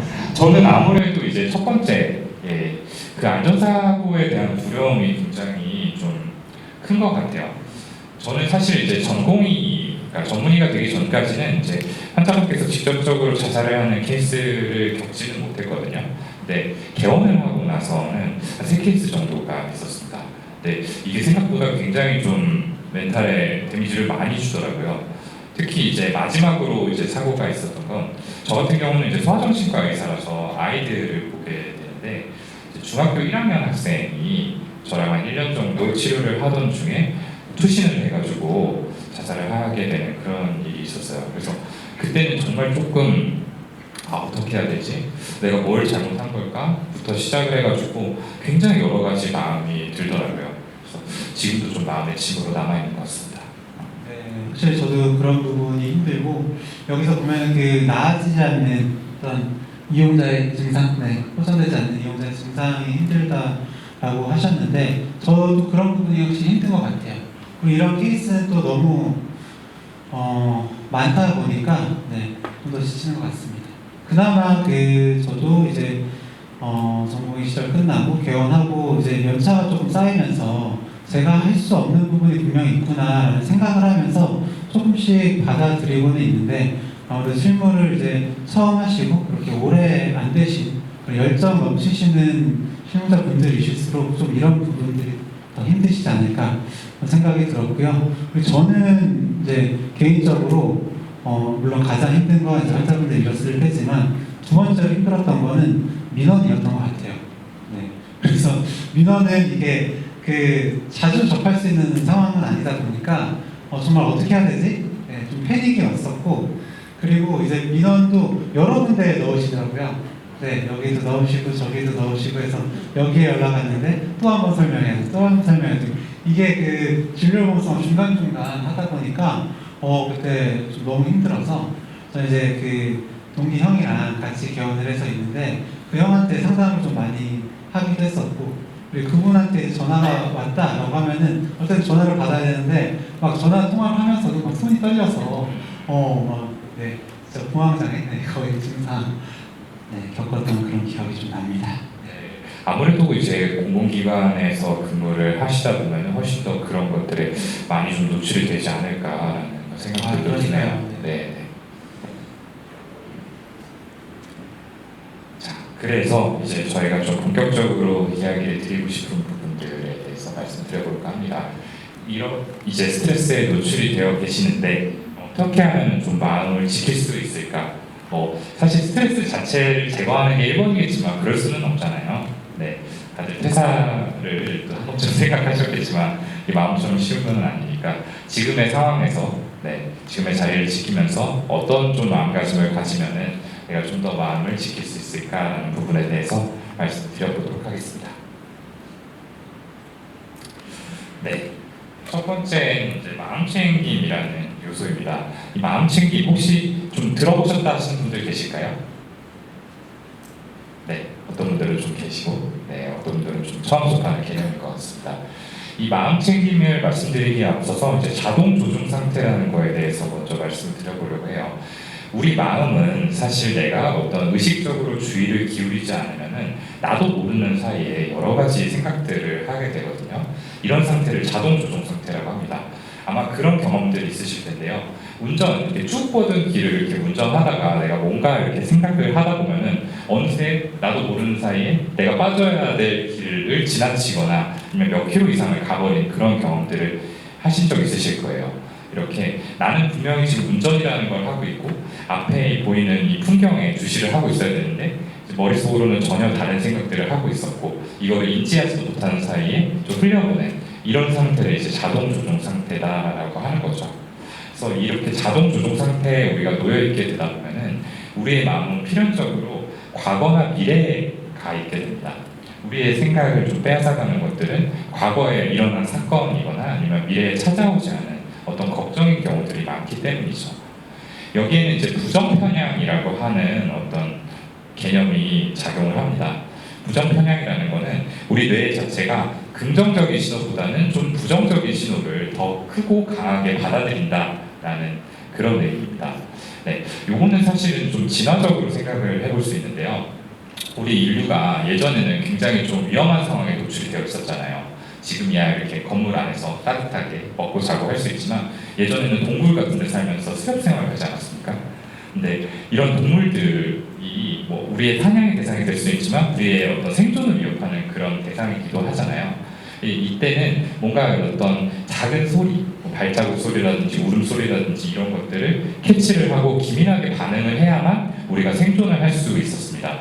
그렇기 때문에 더 생존에 유리한 쪽으로 진화가 이루어져 온 거죠. 그래서 조금 더 나의 마음을 안정시키는 신호보다는 나를 조금 더 각성시키고 경계하도록 만드는 신호에 뇌가 관심을 기울이도록 우리 뇌는 점차적으로 진행이 되어 온 겁니다. 그런데 이런 것들이 이제 현대인의 정신건강에는 굉장히 악영향을 미칠 수밖에 없죠. 우리는 더 이상 그렇게 생존을 위협받는 상황은 아닌데 그럼에도 불구하고 뇌는 부정적인 신호에 이렇게 민감하게 반응을 하게 되니까요. 그래서 결론적으로 드리고 싶은 말씀은 우리가 자동 조종 상태, 내가 무슨 생각을 하고 있는지를 알아차리지 않고 그냥 멍하게 있는 상태에 있다 보면은 우리의 생각은 내가 과거에 저질렀던 실수 같은 것들 또는 미래에 찾아오지 않을 어떤 일에 대한 걱정, 불안 이런 것들을 끊임없이 반추하게 된다라는 겁니다. 그래서 아마 다들 그런 경험들이 있으실 거예요. 퇴근하고 나서도 내가 이 일 제대로 처리한 건가? 이거 잘못된 것 같은데 라는 생각을 하느라고 저녁 시간을 날려버리거나 아니면 내일 회의 때 뭔가 내가 뭐 발표를 해야 된다라고 했을 때 준비를 잘 못한 것 같다라는 생각 때문에 불안해하면서 이런 시간을 보낸 경험들이 있으실 겁니다. 네, 이런 상태에서 벗어나자라는 것들이 바로 마음챙김이라는 개념이거든요. 이 마음챙김은 이 자동 조종 상태에서 벗어나서 최대한 내가 의도를 가지고 현재에 머무르자. 과거도 아니고 미래도 아니고 현재에 최대한 머무르자라는 어떤 삶의 태도를 의미를 합니다. 조금 어려운 말로는 의도를 갖고 현재에 머무르면서 그 자체를 수용하자라는 건데요. 그러니까 내 마음 상태에 대해서 내가 끊임없이 관심을 기울이되 내가 무슨 생각을 하고 있는지에서는 판단하지 말고 흘려보내고 최대한 내가 뭔가 과거나 미래의 생각들을 하게 됐다는 걸 깨달으면은 그 주의의 초점을 현재로 가져오자라는 그런 의미입니다. 네, 굉장히 잘 설명을 해주셨는데 저는 마음 챙김을 할 때 가장 중요한 부분은 판단하지 않고 현재에 집중을 하되 좀 따뜻하게 봐주는 거다라고 생각을 하시면 좋을 것 같아요. 그래서 이렇게 생각이 미래로 갔잖아요. 그러면 내가 또 미래에 대한 생각을 하고 있었구나 라고 하는데 보통 우리는 되게 평가를 하는데 능하죠. 또 바보같이 이런 걱정을 해서 또 스트레스를 받고 있었네 라고 한다든지 아니면 후회하는 이런 생각을 하면서 벌써 지나간 일을 또 이렇게 후회를 하고 있네 나는 역시 안 돼 이런 생각을 하는데 그냥 내가 이런 생각을 하고 있구나 그냥 알아차리기만 하면 된다는 거죠. 그래서 이제 저는 뭐 많은 어떤 이론들이 기본적으로는 다 마음 챙김 하라는 것 같아요. 그래서 뭐 here and now, 뭐 지금 바로 여기에 현재가 중요하다. 지금 생각과 감정에 집중해라 라는 것 역시도 뭐 마음 챙김인 것 같고요. 그리고 어떤 걱정이 들 때 할 수 있는 것과 할 수 없는 거를 구분해라. 그리고 할 수 있는 거면 하고 할 수 없는 건 좀 흘려보내라 라고 하는 것 역시도 현재에 집중하는 마음 챙김의 어떤 자세가 아닐까 싶습니다. 네, 아마 왼쪽의 그림이 이 마인드풀니스, 마음 챙김의 개념을 잘 보여주는 것 같아요. 그러니까 마인드풀, 그러니까 마음이 뭔가로 꽉 차 있는 상태이냐, 아니면 마인드풀, 마음 챙김을 하고 있는 상태이냐의 차이인데 동물들은 마음 챙김을 잘 한다라고 합니다. 사람은 그렇지 못하고요. 사람은 뭔가 이렇게 아름다운 풍경을 두고 산책을 하면서도 머릿속으로는 뭔가를 걱정하거나 뭔가를 후회하거나 이런 생각들을 하는 경우들이 많죠. 근데 동물들은 같이 옆에서 산책을 하면서 그 풍경이 주는 어떤 느낌들, 냄새, 이런 감각들에 좀 집중을 하는 거죠. 우리도 이런 삶의 태도를 좀 배워야 된다는 겁니다. 그래서 몇 가지 방법들이 제시가 되고 있는데요. 대표적인 게 이제 명상이에요. 예. 그래서 이제 어렵게 생각하실 것 없이 이제 호흡이나 신체 감각들을 이용해서도 이 명상을 할 수가 있거든요. 숨을 천천히 들이마시고 또 천천히 내쉬면서 기도를 드나드는 공기의 느낌에 최대한 집중을 해보자. 이 감각은 지금 현재 내 몸에서 벌어지는 거니까 이걸 다트로 삼아서 현재에 머무르도록 해보자. 이런 식으로 연습을 하는 겁니다. 그래서 내가 뭔가 불필요한 생각들을 하고 있다는 걸 캐치를 했을 때 이런 방법들을 조금 적용을 해보시면은 또 마음이 조금이나마 좀 편안해지시는 걸 느끼실 수 있을 거예요. 그래서 이런 것들은 단기간에 사실 체득이 되기는 쉽지 않고 어떤 연습의 과정들이 필요하기 때문에 한번 좀 꾸준하게 노력을 해보셨으면 좋겠습니다.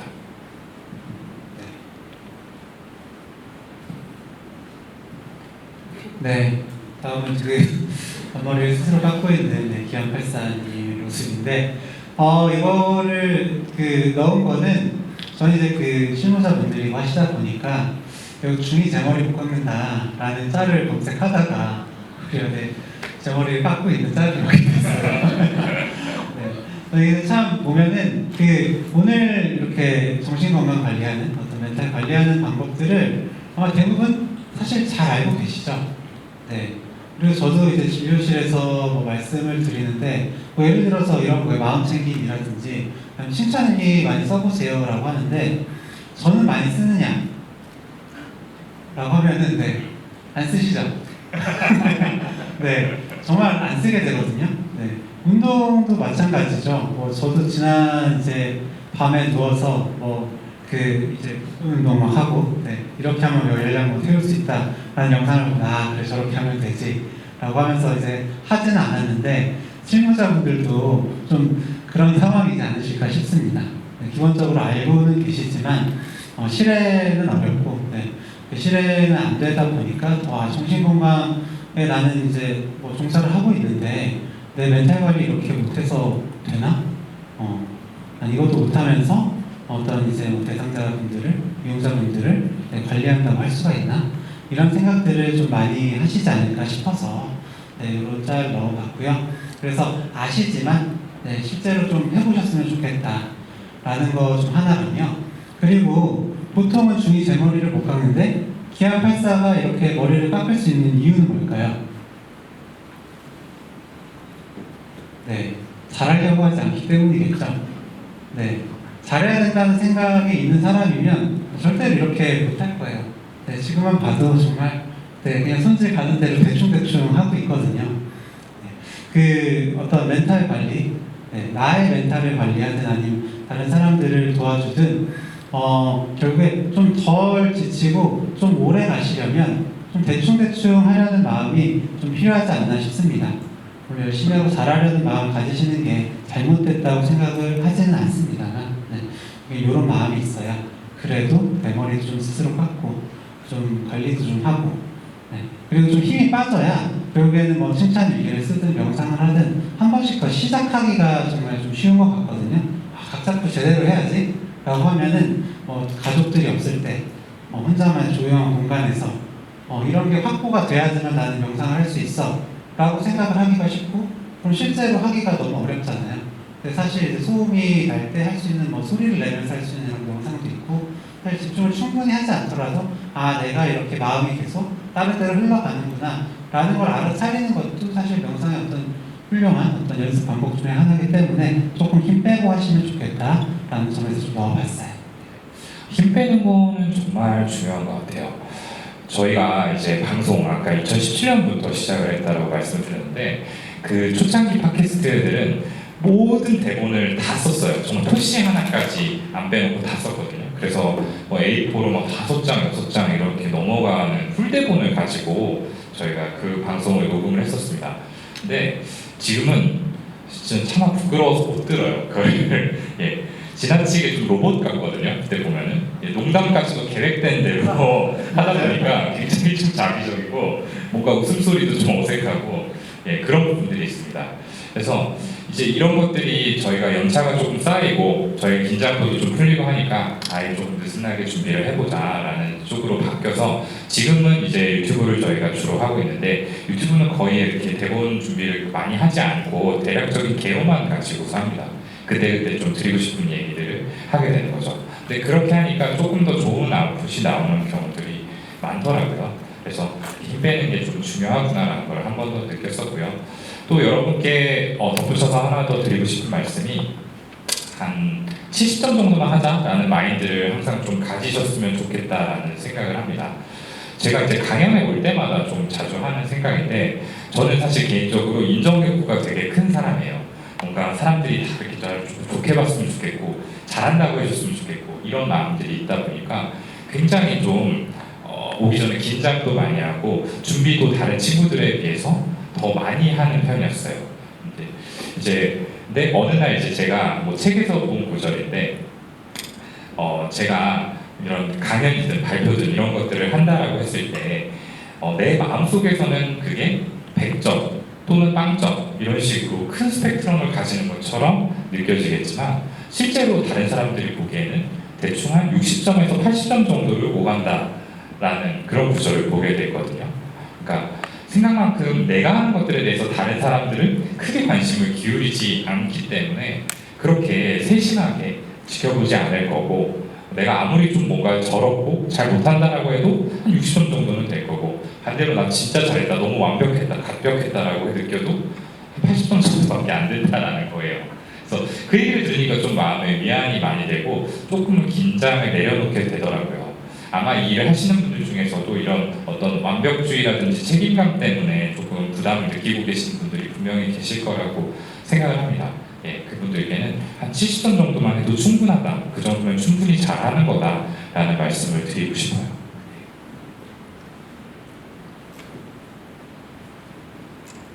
네. 자, 요 그림 두 컷의 만화인데요. 요 그림에 대해서도 좀 설명을 드려보도록 하겠습니다. 혹시 이 그림 알고 계시는 분 계신가요? 네. 한 분 정도가 계십니다. 네. 네, 그냥 좀 부가적으로 설명을 좀 드려볼게요. 이 그림은 이제 바이든 대통령하고 관련이 있는 그림이거든요. 실제로 지금도 바이든 대통령의 집무실에 이 두 컷의 만화가 액자에 담겨서 걸려있다고 합니다. 이 그림은 이제 바이든 대통령의 아버지가 대통령에게 선물을 한 그림인데요. 젊은 시절에 바이든 대통령이 한창 잘 나가고 있던 그런 시절에 굉장히 좀 비극적인 일을 겪게 돼요. 교통사고가 나면서 아내와 딸이 그 자리에서 사망을 하고 아들 둘이 큰 사고를 당하면서 크게 다치는 그런 일을 겪게 되거든요. 사실 굉장히 좀 절망적인 상황이었을 겁니다. 그래서 이렇게 고통스러워하는 바이든 대통령한테 아버지가 이 그림을 건넸다라고 해요. 자, 이 그림 첫 번째 컷을 보면은 와이니라고 외치고 있죠.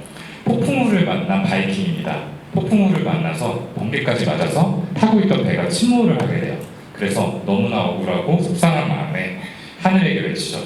왜 저여야만 합니까? 라고 묻습니다. 그러자 하늘이 이제 대답을 합니다. Why not? 네. 왜 안 되냐? 왜 넌 안 되냐? 너한테는 왜 이런 일이 벌어지면 안 되냐? 라는 거예요.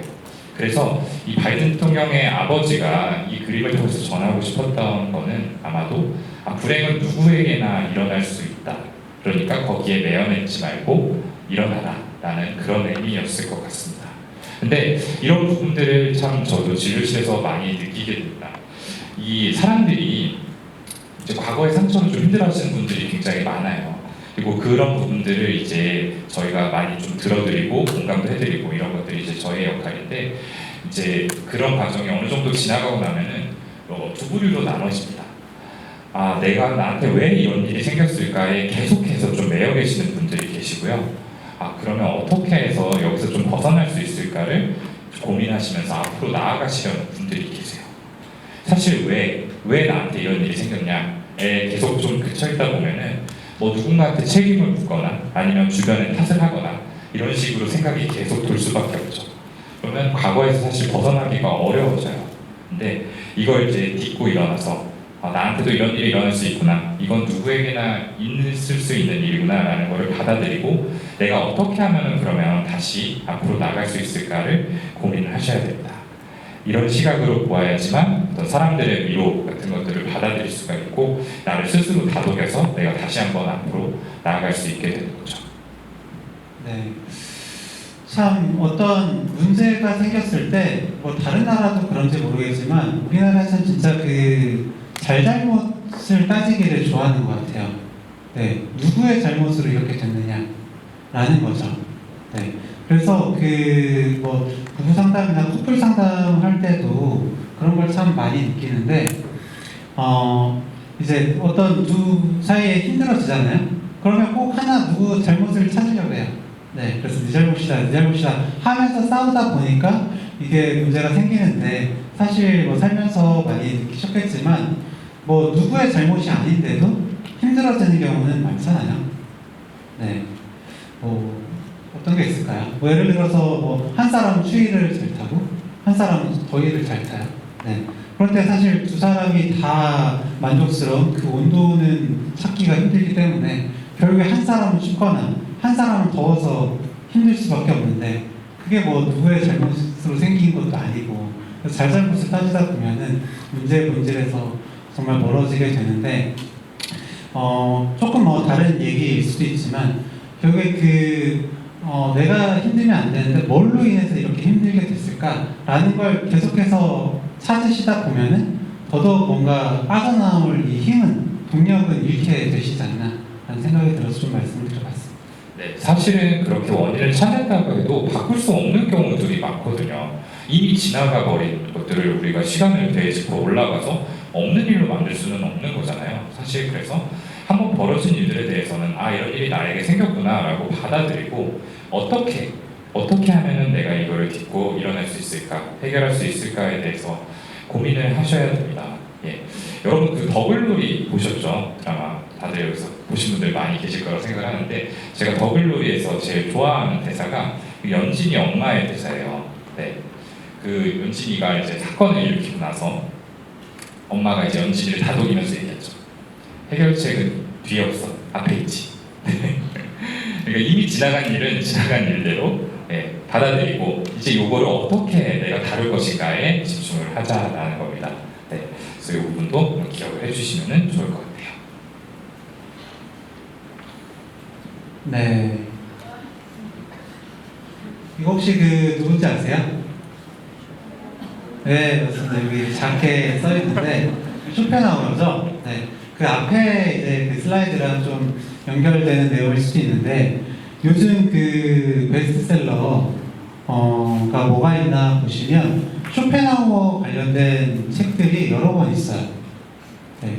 쇼펜하우어 이제 뭐 많이들 아시겠지만 저는 잘 몰라서 이번 기회에 좀 더 잘 알게 됐었는데 쇼펜하우어는 영세주의 철학자죠. 네. 그래서 어느 정도로 영세적이냐면 어쨌든 삶은 고통이다. 네. 그래서 태어나지 않는 것이 최선이고, 네. 태어난다면 빨리 죽는 게 차선이다. 라고 이야기할 정도의 어떤 영세주의 철학자였습니다. 물론 이 그 쇼펜하우어 본인은 굉장히 치열하고 열심히 살았어요. 네. 굉장히 그 작은 어떤 행복이나 재미나 어떤 뭐 관심사들 이런 데 집중하면서 살았던 약간 되게 역설적인 인물이기도 한데요. 일단 저는 이 정도로 그 쇼펜하우어가 요즘에 베스트셀러 순위권에 있는 건 요즘 사람들이 좀 많이 힘드시구나. 네. 라는 걸 좀 처음 느꼈었고, 그리고 책 제목 자체도 그래요. 왜 당신의 삶이 힘들지 않아야 한다고 생각합니까? 네. 이 앞에 내용이랑 굉장히 비슷하죠. 내 삶은 힘들면 안 돼. 내 삶은 평탄해야 돼. 다른 사람들처럼 나도 행복할 어떤 권리가 있어. 이런 생각들을 하다 보면 그렇지 않은 부분들 때문에 한 번 더 좀 괴로워진다. 그런 이야기를 좀 전하는 것 같은데요. 스트레스를 받았을 때 어떤 푸는 방법에 대해서도 굉장히 좀 영세적이지만 좀 핵심이지 않나? 그런 생각이 듭니다. 여기 보면은 삶이 괴로우면 그냥 평소보다 더 많이 먹고 더 많이 자라 라고 했습니다. 보면은 쇼펜하우어는 뭐 명상이든 뭐 운동이든 해봤자 다 소용없다. 네. 그냥 먹고 다음날 하루를 시작하는 것이 최선이다라고 했거든요. 그래서 뭐 그 말을 다 동의를 하진 않지만 사실 스트레스를 많이 받으면 많이 받을수록 삶이 괴로우면 괴로울수록 뭐 어떤 방법을 해도 안 됩니다. 네, 저도 이제 뭐 힘들 때 이제 그 뇌부자들 같이 하는 동료들한테 이야기를 하기도 하고 뭐 운동을 하기도 하고 하는데 이게 조금 힘들 때는 돼요. 이야기하니까 좀 마음이 편해졌다라고 하는데 많이 힘들었을 때 그럴 때는 이야기를 해도 그냥 계속 생각나고 좀 스스로를 괴롭히게 되거든요. 그러다 보니까 그냥 많이 먹고 많이 자는 게 좋다라고 하는 것처럼 스트레스가 심할 때는 뭘 해도 잘 안 된다라는 거를 조금 기억하고 가시면 좋을 것 같아요. 그래서 그 뇌부자들 활동을 하고 어쨌든 이제 진료실에서도 선생님은 스트레스 받을 때 뭐 하세요? 네, 어떻게 정신과 의사들은 스트레스 푸나요? 라는 질문들을 굉장히 많이 듣습니다. 그래서 저는 뭐 친구들이랑 이야기를 하거나 뭐 술 한잔 하거나 운동해요 라고 하면 정신과 의사들도 뭐 똑같네요. 별거 없네요. 네, 이런 얘기들을 많이 듣게 되는데 맞습니다. 별거 없는데 다만 그걸 할 때 스트레스를 다 풀려고 하지는 않죠. 네, 스트레스 자체가 우리는 이제 교감신경이 막 함선됐을 때 외부의 어떤 환경이 변했을 때 거기에 대처하기 위한 우리의 신체적인 반응이잖아요. 그래서 싸우거나 도망치거나 얼어붙을 때 나오는 그런 반응들인데 많은 분들이 스트레스랑 다시 싸우려고 하세요. 이 스트레스 나쁜 거니까 싸워서 없애버려야지. 네, 라고 생각을 하면 싸움에서 실패를 하고 이 방법이 잘못된 거구나. 네, 다른 뭐 방법이 없을까? 라면서 다시 한번 좌절하게 되시거나 아니면 다 풀기 위해서 굉장히 극단적인 방법들을 하시죠. 술을 마셔도 폭음을 하시고 음식을 먹어도 폭식을 하게 되시고요. 아니면 뭐 다른 되게 파괴적인 행동들을 하게 되는데 이게 다 스트레스를 풀려고 할 때 다 풀려고 하시다 보니까 그런 문제가 생기지 않나 싶습니다. 여기 계신 분들도 스트레스를 푸시는 것은 어떤 거든지 다 좋다고 생각을 해요.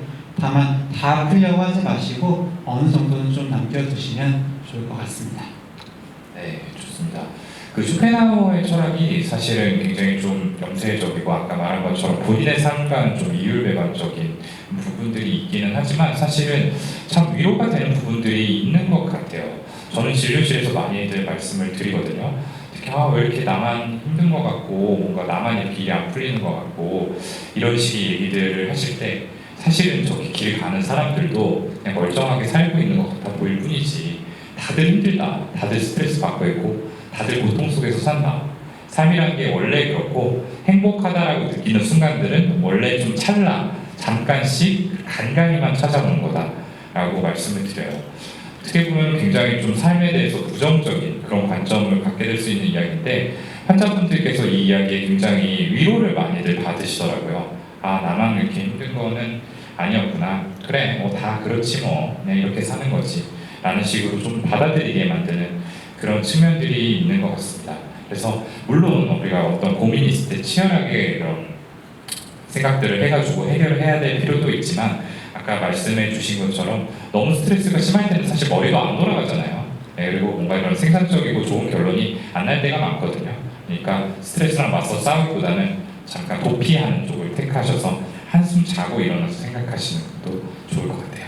네, 그리고 되게 딴소리인데 갑자기 떠올라서 말씀드리자면 굉장히 좀 요즘 말로는 좀 티 같다. 라는 생각이 들고요. 이런 말을 좀 바로 하면 안 되지 않을까? 왜냐면은 이거 정말 다른 얘기인데 제 고등학교 동기 중에 지금 신경외과 의사하는 친구가 있어요. 근데 그 어머니가 꽤 좀 안 좋은 질환에 걸리신 거죠. 그래서 되게 걱정을 하면서 그 아들한테 엄마 잘못하면 어떡하니? 라는 얘기를 한 거예요. 그때 걔가 뭐라고 했는지 알아요? 그랬더니 살 사람 살고 죽는 사람 죽는다고 그래요. 어머니한테? 네, 어머니한테. 그래가지고 어머니가 그 어머니가 이제 그 친구 어머니한테 얘기를 듣고 저한테 그 얘기를 하신 거예요. 근데 얘기를 듣고 보니까 맞는 얘기긴 하더라고요. 그래서 맞는 얘기를 할 수는 없었지만 또 그 얘기가 좀 떠오르네요. 그래서 이런 얘기를 하더라도 공감의 표현을 먼저 하고 이런 얘기를 좀 해야겠다. 그렇습니다. 갑자기? 넘어갈게요. 제가 강연 때 좀 많이 보여드리는 슬라이드인데 저희가 뭐 여러 가지 말씀들을 드렸죠. 여러 가지 말씀을 드렸는데 제일 핵심적인 부분은 결국에는 내 마음 상태를 관심을 가지고 알아차리는 거가 1번이 아닐까 싶어요. 그래야지 우리가 앞에서 이야기 나눴던 이제 마음 챙김 같은 방법들도 적용을 해 볼 수 있는 거고, 그리고 뭐 이런 여러 가지 상황들에 맞춰서 지금 말씀해드린 어떤 삶의 태도들도 적용해 볼 수 있는 거라고 생각을 합니다.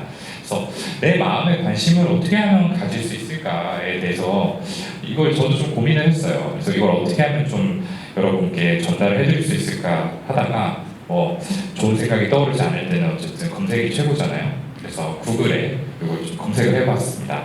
그래서 제가 나에게 관심 갖는 법이라는 이제 검색어를 쳐보고 싶었어요. 쳐보고 싶었는데 그 전에 이런 이제 연관 검색어들이 쫙 뜨는 거죠. 근데 보면은 다 하나같이 나에게 관심 없는 여자, 나에게 관심 있는 여자, 남자들이 주로 검색을 많이 하나 봐요. 네, 그죠? 나에게 관심 있는 남자, 뭐 없는 여자친구, 나에게 관심 없는 남자 포기, 예. 이런 여러 가지 검색어들이 나오더라고요. 근데 이걸 보면서 제가 느낀 게, 아, 사람들이 생각보다 내 마음이 어떤지에 대해서 관심을 가지기보다는 남의 마음을 궁금해하는구나, 남이 나를 어떻게 생각하는지를 더 많이 신경 쓰는구나라는 그런 생각을 했습니다. 그래서 우리의 지금 마음의 레이더는 어느 쪽을 향해 있는지 그것들을 한번 좀 점검을 해보시면 좋을 것 같고요. 어쨌든 나의 인생에 있어서 제일 중요한 사람은 나니까 나의 마음을 최우선으로 생각을 해야 되고 수시로 들여다봐야 된다라고 생각합니다. 그래서 그 방법에 있어서 제일 좋은 방법이 저는 개인적으로 이제 감정일기가 아닐까라고 생각을 해요. 물론 아까 허경 선생님이 이제 중이 제 머리를 못 깎는다라고 얘기를 했을 때 너는 얼마나 쓰고 있느냐라고 물어서 약간 뜨끔하기는 했는데요. 저는 그래도 가끔씩 씁니다. 네. 이 감정일기라는 거 어렵게 생각하실 필요 없고 그냥 하루 있었던 일 중에서 한 가지 사건을 정해서 거기에 대해서 적어보는 거예요. 다만 그 사건을 그냥 줄줄이 적는 게 아니라 그 사건과 관련된 어떤 생각, 그리고 그 생각의 결과로 파생된 감정, 그리고 그 감정에 따라서 나는 어떻게 반응을 했는지 이런 것들을 나눠서 한번 적어보는 겁니다. 그래서 이런 것들을 제가 직접 써봤는데 저는 이제 아이를 이제 재우려고 하는 상황에서 제가 화가 났던 어떤 일화를 가지고서 감정일기를 썼었어요. 근데 여러분들이 이제 아셔야 될 게 우리는 사건 자체가 어떤 특정한 감정을 불러일으킨다라고 생각하기가 쉽죠. 근데 보통 뭐 예를 많이 드는 게 뭐 위에 상사한테 내가 야단을 맞았다. 그래서 화가 났다. 라는 이런 상황을 이제 생각을 해보면은 그 상사가 나에게 야단을 친 이 자체가 뭔가 화를 나게 만든 것처럼 보이지만 사실은 그 사이에는 이 사건과 감정을 이어주는 생각이라는 매개체가 항상 존재를 합니다. 그래서 상사가 보통 자기 일도 잘 못하는 것 같은데 나한테 갑자기 지적질을 하네? 라는 식의 생각이 존재를 하고 그렇기 때문에 화가 난다는 거죠. 그래서 사건과 감정 사이에 있는 이 생각을 캐치하는 게 굉장히 중요해요. 내 감정을 컨트롤하는 데도 도움이 많이 되고요. 그래서 이 감정일기를 꾸준하게 쓰다 보면은 나의 생각 패턴이라든지 그 생각에 이어지는 감정의 양상이라든지 이런 것들을 어느 정도 좀 알아차릴 수 있게 됩니다. 그래서 내가 나에 대해서 좀 더 자세히 알게 되는 그런 과정의 어떤 첫 관문이 아닐까라고 생각을 해요. 그래서 일기를 이렇게 꾸준히 쓰다 보면은 내가 굳이 일기라는 양식을 빌리지 않아도 평상시에 내가 지금 어떤 생각을 하고 있고 어떤 감정을 느끼는지에 대해서 좀 더 관심을 기울이면서 이런 것들을 좀 알아차리고 여기에 맞춰서 좀 더 잘 대응을 할 수 있을 거라고 생각을 합니다. 그래서 이 감정일기는 이제 저희 유튜브 채널 내부자들의 적는 방법에 대한 영상이 아주 자세하게 올라와 있습니다. 그래서 여러분들께서도 한번 관심을 가지고 실행을 해보시면 좋을 것 같습니다. 네, 그래서 저희가 오늘 여기 참여해주신 실무자분들의 마음 건강을 위해서 조금 도움을 드리고 싶은 마음에 준비한 이야기는 여기까지입니다. 그래서 이어서 이제 사전에 저희가 받은 질문들이 있어서요. 이 질문에 대해서 좀 답변을 드리면서 좀 더 이야기를 나눠보는 시간 갖도록 하겠습니다. 네, 지금까지 강연을 해주신 우리 오도훈, 허규영 강사님 두 분께 큰 박수 보내주시기 바랍니다. 네, 말씀해 주셨다시피 이제 질문 순서가 남아 있습니다. 또 이 시간을 많이 기다려 주셨던 것 같은데요. 우리 강연자님 두 분께 혹시 물이나 음료를 조금 가져다 주실 수 있으시면 감사하겠습니다. 참석자분들도요, 앞쪽에 우리 다과랑 커피가 놓여져 있는데 이게 나가실 때 비용 청구되는 거 아닙니다. 편안하게 드시면서 아까 우리 담당자님이 저도 간식을 주셨는데 제가 어찌나 먹고 싶던지 근데 아무도 안 드시길래 한 입도 먹을 수가 없었습니다. 우리 질문 시간에는 조금 이렇게 여유 있게 편안하게 시간을 좀 즐겨주시고요. 강연자님 두 분께서 앞서서 또 긴장을 많이 하셨다고 했는데 그냥 제 직감인지 모르겠는데 강연 시작하시면서도 속마음으로 오늘 이 분위기 망했다 이렇게 생각하시지 않으셨을까. 네, 조금 더 질문 시간 이제 약 30분 정도 남아 있는데요. 이 시간 조금이라도 더 편안하게 좀 이어갔으면 좋겠어서 말씀을 드려봤습니다. 혹시 이 시간 화장실을 가시거나 잠시 나가셔야 할 분들은요, 앞쪽 문이 아니라 좀 끝쪽의 문을 이용해 주시면 감사드리겠습니다. 여러분들 정말 강연을 아주 숨죽여서 다들 집중을 해서 들어주시더라고요. 그만큼 오늘 또 내용 함께 하시면서 궁금하신 점 또 나누고픈 이야기들도 많이 계실 것 같습니다. 자, 이제 우리 뇌부자들과 함께 무엇이든 물어보세요 시간을 진행하도록 할 텐데요.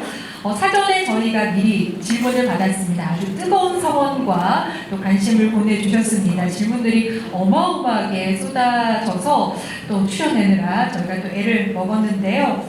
사전에 질문 보내주신 분들 가운데서 채택된 15분께는요, 저희가 이벤트 선물도 준비를 했습니다. 오늘 강연자들의 사인이 담긴 저서를 드리도록 하겠습니다. 박수 한번 보내주시면.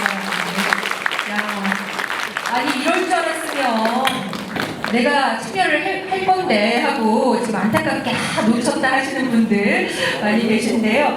15분 사전에 저희가 또 미리 문자로 채택됐다라는 안내를 드렸습니다. 나가실 때 행사가 종료되고 나가실 때 사인 저서를 수령해 가시면 되겠습니다. 또 하나 여러분들과 또 많은 질문을 함께 나누고 싶었지만 시간 관계상 그 모든 질문을 오늘 다 드리진 못하고요. 몇 가지로 또 출연했다는 점을 좀 양해 부탁드리겠습니다. 자, 그럼 본격적인 질문 빨리 시작을 해보도록 하겠습니다.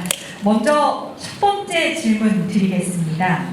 앞서 오늘 중2 제 머리 못 감는다 이 말이 많이 나왔는데요.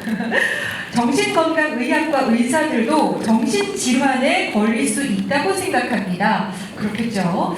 그런 경우 의사들은 어떻게 하세요? 아는 의사에게 진료를 받으러 가시나요? 아니면 직접 처방을 하시나요? 라는 굉장히 흥미로운 질문이 나왔습니다. 저는 주로 이 질문을 미용실에서 많이 하거든요. 원장님은 어디서 머리 하세요?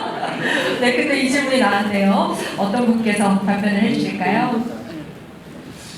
네, 사실은 이제 저는 개원할 때였는데요. 제가 지금 이제 개원한 지 만 3년이 좀 넘었습니다. 4년 차에 들어왔는데 개원을 앞두고서 굉장히 스트레스를 많이 받았어요. 그 전까지는 이제 대학에서 쭉 근무를 하면서 그냥 조직 생활만 좀 하면 됐었는데 이제 자리도 알아보고 내가 이거 과연 잘 해나갈 수 있을까라는 부분에서 걱정도 많이 되고 여러모로 좀 스트레스를 받다 보니까 어느 날부터 이제 잠도 안 오고 자다가 일어나면서는 항상 가슴이 심하게 두근대면서 숨을 몰아쉬면서 깨는 거예요. 그래가지고 이게 이제 점점 심해져가지고 낮에 이렇게 생활을 할 때도 너무 가슴이 답답하고 숨이 잘 안 쉬어지고 이런 증상들이 한참 동안 좀 지속이 됐었습니다. 그래서 스스로를 셀프로 공황장애로 진단을 하고 네, 약을 복용을 하기 시작을 했고요. 네, 약을 한 6개월 이상 먹었던 것 같아요. 네, 제가 환자분들께 항상 공황장애 같은 경우는 6에서 한 9개월 정도는 약을 드실 생각을 하셔야 된다. 그래야 재발하지 않는다라고 말씀드리는데 거기에 맞춰가지고 6개월 정도 꾸준히 약을 먹고 현재는 좋아져서 단약을 한 상태입니다. 네, 저 같은 경우에는 ADHD 진단을 받았는데요. 주의력 결핍, 과잉, 과다 행동 장애죠. 그래서 이제 저는 유튜브 라이브 할 때만 봐도 다른 분들이 알아차리세요. 네, 저 선생님은 손을 가만히 있지 않는다, 다리를 가만히 있지 않는다라든지 깜빡깜빡하는 것도 정말 심해요. 네, 그래서 이제 넌 약 먹어야 봐야겠다라는 얘기를 예전부터 들었었는데. 어떤 진단을 받고 약을 복용을 하고 있고요. 이제 셀프로 처방을 할 수 있고 다른 의사한테 가서 진료를 받고 처방을 받을 수도 있습니다. 근데 뭐 딱 그 정해진 건 아니지만 그 ADHD에서 쓰는 약은 이제 정신 자극제 같은 경우에는 향정신성 의약품이거든요. 그래서 그런 경우라든지 아니면 뭐 수면 안정제 같은 경우에는 아무래도 이제 그 다른 정신과 의사에게 뭐 이야기를 하고 진단을 받고 처방을 받는 게 좀 더 안전하고, 뭐 다른 경우에는 이제 셀프로 진단을 해서 약을 복용하는 경우도 있습니다. 네, 답변이 충분히 된 것 같습니다. 굉장히 의외의 답변이 나왔습니다. 우리 두 분께서도 그러니까 또 질환의 병력을 갖고 계신 거고 또 셀프로 진단을 하시는 그런 경험이 또 있으셨네요. 네, 또 성실한 답변 해주셔서 감사드립니다. 두 번째 질문 바로 이어가겠습니다. 이번에는요, 자신의 사연을 보내주셨는데요. 20살 때 처음으로 우울증이 찾아왔습니다. 심한 무기력증으로 병원을 방문하게 됐는데 생계 때문에 병원을 계속 가기가 쉽지가 않았습니다. 그 후 다시 우울증이 심해져서 현재까지 자해 문제, 자살 사고, 자살 행동으로 수없이 상담도 해보고 용기를 내서 병원도 지속적으로 다녀봤지만 변한 게 없는 것 같고 또 약에 의존하고 싶지 않아서 현재는 2달이 조금 넘게 약을 자의로 끊은 상황이라고 합니다. 스스로 괜찮다고 판단되다가도 우울감, 공허함에 한 번씩 힘들고 또 우울할 때면 한없이 동굴로 빠져드는 것 같습니다. 그럴 땐 어떻게 해야 할지도 모르겠고 정말로 행복해지고 싶습니다 라고 말씀을 주셨는데, 특히나 정말 행복해지고 싶다라는 이 마지막 말씀에서 사연자가 현재 상황을 이겨내고 싶은 그 간절함이 느껴지는데요. 이 질문에 대한 답변 부탁드리겠습니다. 네, 확실히 그 너무 힘든 마음이 전달이 돼서 그 말씀드리는 것도 조심스러운데, 네, 말씀을 드리자면 그 정말로 행복해지고 싶다라고 하셨잖아요. 네, 보면 20대 초반 그 전부터 힘들어하셨고 치료 기간도 사실 오래되셨죠. 그렇다면 어떤 만약에 우울증이라 하더라도 꽤 중증이실 걸로 생각이 들어요. 네, 이런 분들 말씀을 들어보면, 여기 또 공허함도 지금 느끼고 계시고, 뭐 행복하고 싶다라고 하셨는데, 힘든 마음이 워낙 크셨던 만큼 이 좋아지고 행복해지고 싶은 마음도 정말 너무너무 크세요. 네, 그런데 이게 정말로 좀 안타까운 이야기지만, 아까 이제 스트레스 관리를 할 때도 말씀을 드렸었죠. 네, 이게 너무 큰 스트레스는 뭘 해도 잘 안 풀리듯이 너무 깊은 어떤 이런 힘든 마음들은 사실 뭐 약을 드시거나 뭐 상담 치료를 하시거나 하더라도 좋아지지 않는 경우가 되게 많습니다. 네, 그리고 행복하고 싶다라고 해서 좀 생각하시는 행복이 어떤 거냐라고 여쭤보면은 이 사연자분은 아니실지 모르겠지만 힘들지 않고 이런 편안한 상태가 오랫동안 유지되는 거, 아니면 다른 사람들처럼 어떤 행복감을 느끼는 거라고 하세요. 근데 이거 역시도 이 사연자분께는 만약에 그렇게 생각을 하고 계시다면 너무 높은 기준일 수가 있습니다. 그래서 어떤 치료 받으시려는, 이제 나아지려고 하시는 어떤 노력 자체는 너무너무 좋고 고생이 많으시다라는 말씀 먼저 드리고 싶고요. 다만 좀 그 기준은 낮추셨으면 좋겠다. 네, 그래야 일단은 덜 좌절하고 덜 지치고 이 치료 자체도 오래 받으실 수 있을 거다라는 말씀 드리고요. 그리고 분명히 또 좋아지실 수 있습니다. 네, 우울증은 이 휘어진 터널이라고 하죠. 네, 휘어진 터널이만큼 이제 이 앞에 있을 때 혹은 중간에 있을 때는 이 앞이 안 보여요. 네, 그냥 깜깜하고 내가 정말 나을 수 있을까? 좋아질 수 있을까?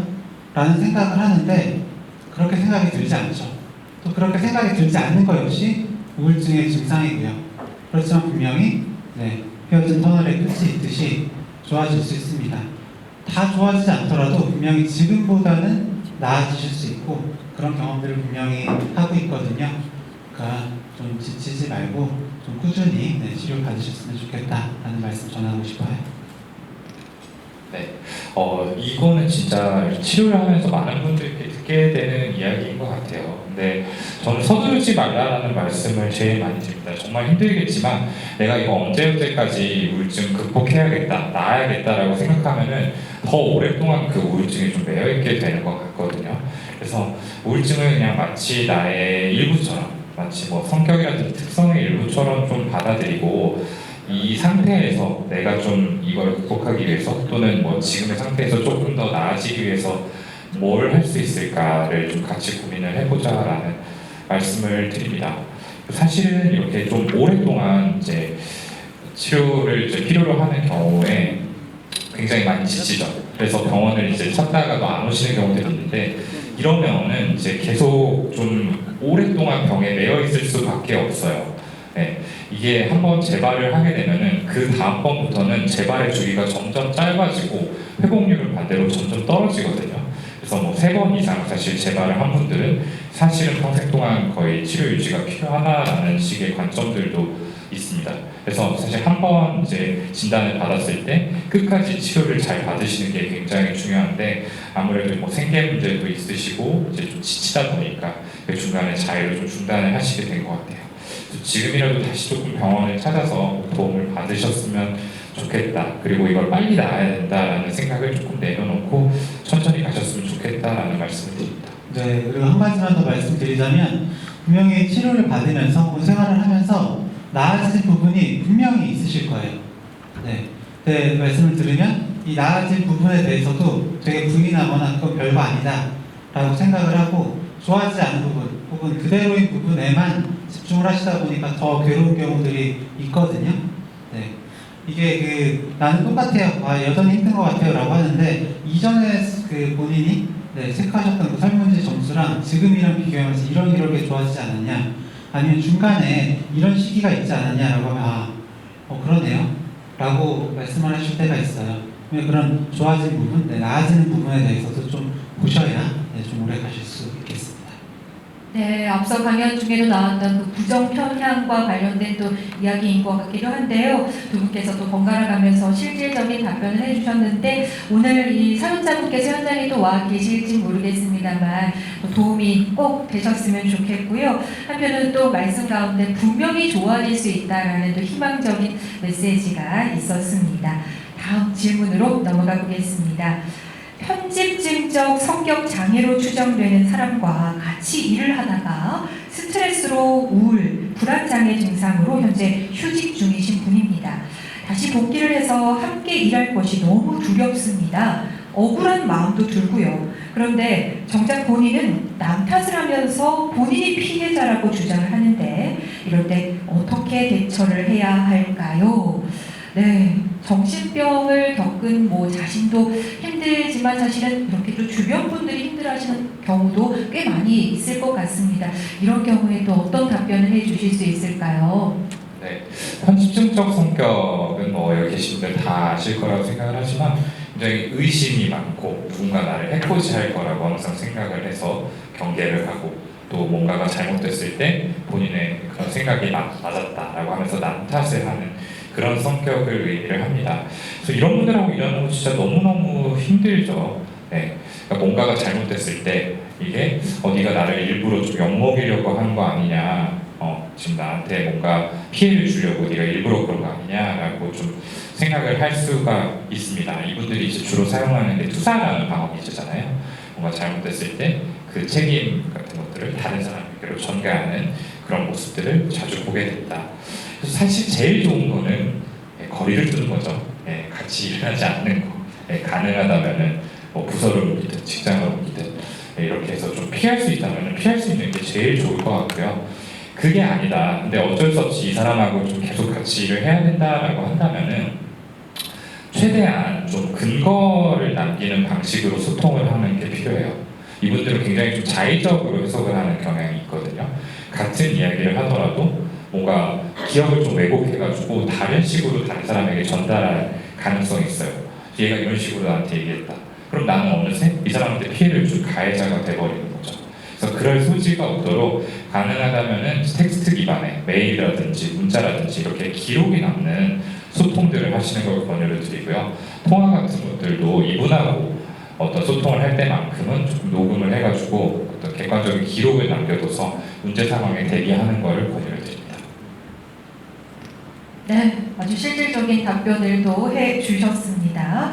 자, 다음 질문을 바로 또 넘어가도록 하겠습니다. 많은 분들의 고민이실 것도 같습니다. 수면제를 복용을 해도 깊은 잠을 이루지 못하신다고 합니다. 숙면을 취할 수 있는 방법을 알고 싶습니다. 네, 답변 부탁드리겠습니다. 네. 그 숙면을 취하시지 못하는 이유를 알면은 참 좋을 것 같아요. 네. 숙면 취하지 못하는 이유도 정말 뭐 다양하잖아요. 네. 저 같은 경우에도 내일은 꼭 일찍 자야지라고 하지만 뭐 아까워서, 네. 그리고 이제 핸드폰을 놓을 수가 없어서, 네. 뭐 여러 가지 이유들로 잠을 이루기가 힘든데요. 일단 이유들을 알고 그걸 교정하는 게 이제 먼저기 때문에 네, 그런 원인 먼저 찾아보시면 좋을 것 같고요. 그리고 그 수면 위생 뭐 잘 알고 계시죠? 그래서 뭐 이제 암막 커튼 치고 내가 정 안 되면은 뭐 수면 안대를 한다든지 주변을 조용하게 하고 아니면 뭐 ASMR이나 화이트 노이즈 같은 거 쓰시고 뭐 어떤 자기 전에 따뜻한 뭐 우유를 마신다든지 여러 가지가 있는데 이런 거 역시도 알아도 잘 안 합니다. 네. 그래서 안다면 좀 실행을 해보시는 거 그런 것들이 좀 해볼 수 있는 것들인 것 같고요. 그리고 오늘 뭐 계속해서 저는 이 얘기를 드리는 것 같은데 잠을 잘 자려고 하면 할수록 잠은 도망갑니다. 아까 행복도 그렇고 불안도 그렇고 불면도 그렇고 이 잡으려고 하면 할수록 안 되는데요. 이걸 이제 역설의도라고 하죠. 그래서 그 죽음의 수용소에서 이제 책을 쓴 빅터 프랭클이 이야기를 한 건데 이제 이걸 치유에 이제 그 사용을 했어요 실제로. 그래서 떠는 환자한테는 뭐 억지로 계속 떨어보라고 하고, 네, 잠이 오지 않는 환자한테는 계속해서 그냥 자지 않도록, 네, 그렇게 하면 그제서야 이제 잠이 오는 거죠. 결국에 수면이라는 것도 이 각성이 이제 잦아들고 몸이 이완이 돼야 되는데 계속해서 잘 자야지라고 하면서 계속해서 나한테 스트레스를 주면 잘 수가 없는 거죠. 그래서 결국에는 잘 자기 위해서 이런저런 그런 이제 말씀드린 방법들을 해보는 것도 좋지만 오늘 뭐 못 자도 내일 어떻게 되겠지 이렇게 생각하세요. 오늘 못 자면 내일 피곤하고 내일 중요한 뭐 미팅이나 발표나 이런 거 있는데 망하겠지? 이런 되게 제왕하고 네, 부정적인 생각들을 하시거든요. 그런데 보면은 뭐 잘 자도 안 될 때가 있고 못 자도 잘 될 때도 있고 사실 그 내 손을 떠날 때가 많아요. 그래서 안 돼도 아까 얘기한 것처럼 뭐 못해도 60점은 하겠지, 잘 자면 뭐 좀 더 할 수 있을지 몰라도 라는 마음으로 하시고 오늘 못 자면 내일 자겠지 하고 내일도 못 자면 그 다음 날은 자겠지 요 정도만 조금 내려놓으셔야 그제서야 좀 주무실 수 있다. 네, 그렇게 말씀드려보겠습니다. 네, 잠 역시도 내가 잠을 쫓는 게 아니라 잠이 나를 쫓아올 수 있도록 원인을 파악하고 수면 환경을 만들어주고 또 잠 역시도 대충 생각하면 슬슬 잠이 올 수 있지 않을까 또 좋은 말씀 잘 주셨습니다. 감사합니다. 다음 질문입니다. 특정한 상황이나 또는 어떤 대상에 화가 나거나 스트레스를 받는다면 이것을 피하는 게 좋을까요? 아니면 극복하는 게 좋을까요? 네, 이것도 참 어떤 상황인지를 알면은 조금 더 실질적인 답변을 드릴 수 있을 텐데 그냥 일반적인 관점에서 좀 말씀을 드려보자면요, 저는 너무 이분법적으로 생각하지 않으셨으면 좋겠어요. 그러니까 꼭 부딪혀가지고 극복을 하거나 아니면 무조건 회피하거나 이렇게 두 가지 선택지만 있는 건 아니거든요. 두 가지를 같은 상황 안에서도 얼마든지 나눠가지고 적용을 할 수 있다고 생각을 합니다. 그래서 이럴 때 이제 주로 우리가 생각을 해야 되는 것들이 내가 바꿀 수 있는 부분 그리고 바꿀 수 없는 부분을 구분을 하는 겁니다. 그래서 바꿀 수 없는 것들, 사실은 다른 사람이 어떻게 하고 있는 것들은 사실은 내가 그 사람이 망하도록 기도를 할 수 있는 것도 아니고 실제적으로 막 해코지를 할 수 있는 것도 아니기 때문에 사실은 그런 것들에 대해서는 그냥 있는 그대로 받아들이거나 아니면 그 사람을 그냥 보지 않음으로써 좀 스트레스를 피하는 수밖에 없죠. 이 두 가지 선택지 중에 하나를 고를 수 있을 거고요. 바꿀 수 있는 건 주로 나와 관련된 것들입니다. 내가 실제로 어떻게 하고 있는가에 대한 것들은 좀 내가 노력을 기울이거나 방법을 좀 달리함으로써 변화를 줄 수 있기 때문에 어떻게 하면 더 나아질 수 있을지, 이걸 극복을 할 수 있을지를 고민할 수 있죠. 근데 대부분의 일들이 이 두 가지 요소들이 섞여 있어요. 어떤 스트레스 상황이든지 그 안에서 내가 바꿀 수 있는 게 있고 바꿀 수 없는 게 있습니다. 그래서 이런 상황에 맞닥뜨렸을 때 제일 먼저 해보실 수 있는 거는 이 두 가지 요소를 각각 구분하는 거, 그리고 거기에 따라서 서로 다른 두 개의 대처 전략을 섞어서 사용하는 것들, 이게 방법이 될 수 있을 것 같아요. 네. 저도 이제 비슷한 생각이고요. 근데 저는 만약에 부딪혀 볼만하다 하면은 일단 부딪혀 보시는 걸 추천을 드려요. 네. 근데 부딪혀 봤는데 혹은 부딪히려고 하는데 너무나 괴롭다 라 그러면은 그때는 너무 자책하지 말고 거기서 조금 중단했다가 다시 부딪혀 보셨으면 좋겠습니다. 네. 보통 이런 고민하시는 분들은 일단 부딪혔다가 힘들어질 때 있잖아요. 네, 되게 분노하거나 좀 피하고 싶을 때 이런 것도 못 버텨? 네, 라면서 스스로 공격할 때가 많거든요. 그런데 어떤 이유로 이전에 쌓여서인지 아니면 내가 원래 이 자극에 취약해서인지 여러 가지 이유들로 나는 힘들 수가 있는 거거든요. 그래서 내가 부딪혀 보니까 부딪히려고 하다 보니까 좀 있던 이런 힘든 마음들을 좀 괴롭구나 라고 좀 받아들이고 네, 그때 상황에 따라서 조금 시도를 해보시면 저는 더 좋을 것 같습니다. 네, 답변 감사드립니다. 두 분께서 또 비슷하면서도 약간의 또 다른 시각으로 말씀을 또 해주시는 부분도 있습니다. 다음 질문 드리겠습니다. 이분께서는 자꾸 회피하는 버릇을 가지고 있으시대요. 다른 사람을 미워하고 화를 내면 제 자신이 힘들고 자괴감이 커져서 파괴적인 생각이 커집니다. 그래서 자꾸 회피하고 이 또한 지나가리라를 되뇌이다가 결국 마음에 병이 든 것 같다고 하시네요. 늘 갑갑합니다. 문제에 맞설 마음가짐을 갖는 연습 어떻게 하면 좋을까요? 지금 뭐 말씀만으로 모든 거를 알기는 어렵지만 기본적으로 이분께서는 이제 본인의 감정을 있는 그대로 받아들이는 거를 좀 어려워하시는 것 같아요. 아마 이분 마음속에서는 좀 좋은 감정, 나쁜 감정이라는 나름의 기준이 있을 것 같고 누군가를 미워하거나 좀 부정적으로 생각하는 거는 나쁜 감정이다. 고로 그런 것들은 뭐 느껴서도 안 되고 말해서도 안 된다라는 생각을 가지고 계시는 것 같습니다. 그러다 보니까 이제 혼자서 이런 것들을 그냥 쌓아두고 계시다가 언젠가 지나가겠지라고 좀 외면하고 계시다가 이런 것들이 이제 점점 누적이 되면서 결국 마음의 병으로 이어진 그런 상황이 될 것 같아요. 그래서 사실은 이런 경우에는 뭐 마음가짐보다도 저는 이런 감정을 좀 직접적으로 표현해 볼 수 있는 기회가 주어지면 좋겠다라는 생각이 들어요. 결국에 뭐 이거 역시나 좀 추측에 불과하지만 이런 이제 마음의 특성을 갖게 된 배경에는 아마 이분께서 어린 시절부터 감정을 표현했을 때 충분히 공감받는 그런 경험들을 하지 못했을 가능성이 높거든요. 아마도 부모님이든 선생님이든 이런 윗사람으로부터 이런 것들은 나쁜 감정이야, 뭐 나쁜 이야기니까 그런 생각은 해서는 안 돼 라는 식의 어떤 메시지들을 좀 꾸준하게 받아왔을 가능성이 있습니다. 그러다가 그게 나의 가치관으로 좀 자리 잡게 된 거죠. 그래서 지금이라도 이런 감정들을 힘들겠지만 표현해보고 이런 것들에 대해서 공감과 지지를 받는 경험들이 좀 반복이 되다 보면은 이런 감정 자체를 조금 더 자연스러운 걸로 받아들이게 되지 않을까라는 생각이 들고요. 그런 면에서 좀 긴 시간, 꾸준한 시간을 투자를 해서 상담을 받으시는 게 도움이 좀 될 수 있을 것 같아요. 네. 지난 주말에 있었던 일인데요. 네. 제 딸이 초등학교 2학년이거든요.